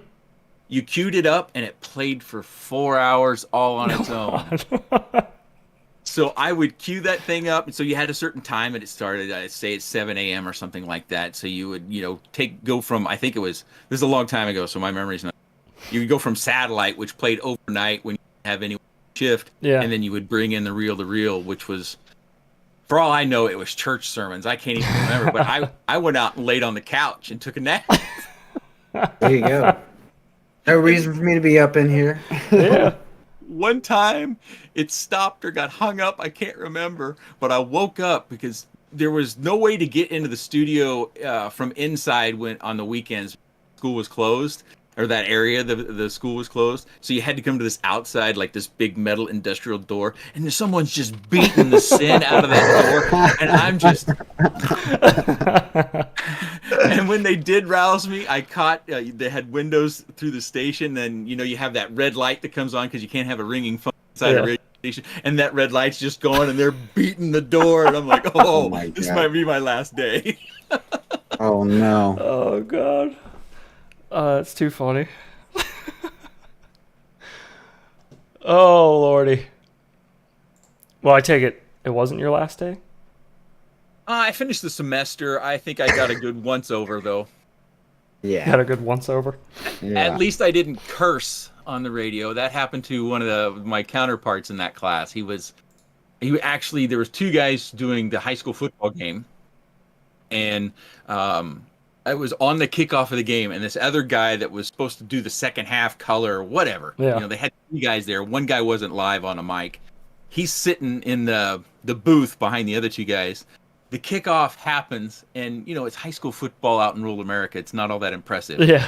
But apparently, this kicker had come from another country and was quite a soccer player.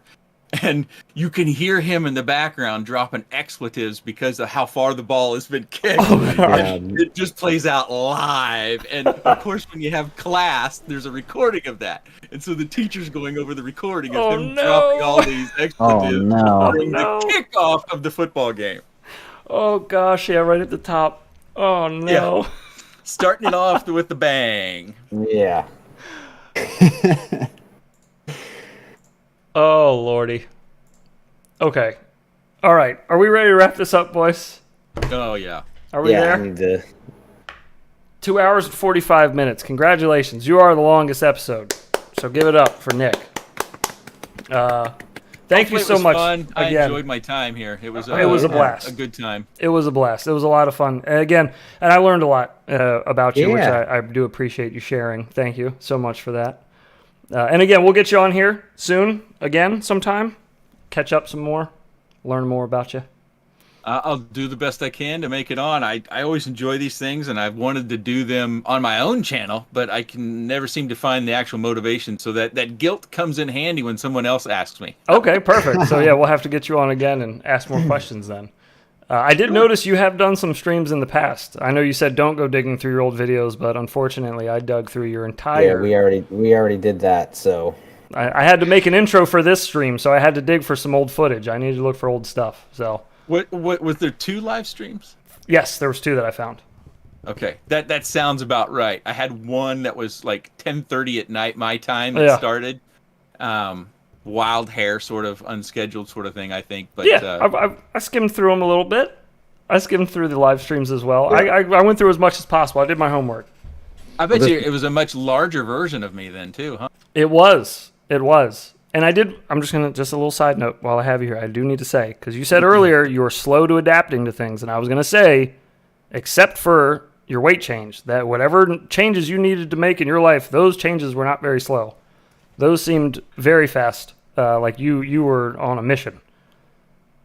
I was. I needed to reset the weight clock, You did. The first half of my life. Hopefully the first half is over. Yeah. I want to live the second half as well as I can. Yeah. Well, good. The level of discipline. Great start. The level of discipline that it must have taken to completely change this. Yeah, it kind of sucks at first. Yeah, I bet. Yeah, it's a big difference. Yeah. Maybe next episode I'll get you to say a swear word too. One of these days we got to get Nick Burns to say a swear word. But I'm not a saint. I have cursed, but I just don't do it online. We'll get you the slip. I've learned some great non-cursing phrases over the years from people like you guys have probably heard me say "holy catfish." Yes, we were just talking about it. We love that one. When we got the clip back from you for the content creator where call you out said and you catfish. said the holy catfish, it killed me. Yeah, that was great. I had an assistant baseball coach in college. He was a reverend, and when he had those moments where he might curse, he would say "holy catfish." That's perfect. I love that one. When you said it, and I was watching the raw footage editing that video, I lost it. I sent OG a message immediately after I saw it, like a video message. I was like, "You have to listen to this. This is such a good clip." Next time we do a video with Nick, we're just gonna bleep out like just some random words so people think. I said I was gonna do that tonight, and I didn't set it up on the soundboard, but I said I was gonna set up a sensor. Right, I forgot we joked about a sensor that. bleep on my soundboard, and then you can't hear the bleep, but the stream can. So I was just gonna randomly bleep out, just to see if I could make it sound funny, but I forgot. That's a good gig. Wasn't there a like a Netflix show or something? There was some TV show where they did that. Yeah, it was like unnecessary censorship or something like that, and they would just take videos of people talking and bleep out random parts, make it sound funny. Oh, I'm going to have to spend the rest of my evening looking. There was a specific video of a guy and a gal talking, laying in bed, and they were bleeping out the word sleep. My God. I can only imagine, how that conversation It sounded goes. like some extremely adult sort of topics. And then eventually she goes, "Why do you keep bleeping out the word sleep?" I was like, I just thought it would be fun. And There's another, to end it on a juvenile note, there's another really funny thing like that where somebody took excerpts from the Harry Potter books and changed the word wand, penis. And it It is the funny. Oh, because there's so much stuff that you don't even realize, but you read it like that, and you're like, oh my god, like, was this done on purpose? That sounds like an interesting read. Yeah. All right, I'm wrapping this up before we go on anymore with All right. Harry Potter penis wands. Let's get out of here. Yes. Thank you so much for your time, Nick. Again, I appreciate it. Yes. I'd mentioned where you can find his channel, but that's just silly. You guys know who he is and where to find him. His link is in the description down below. And yeah, we'll catch you next time. We'll get you on here again sometime soon. I had a great time. Thank you. I appreciate it. Thank you, Nick, and thank you everybody for hanging out. Everybody have a good night. Yep. Get out there and fly. Yep. We'll see you next week. Peace.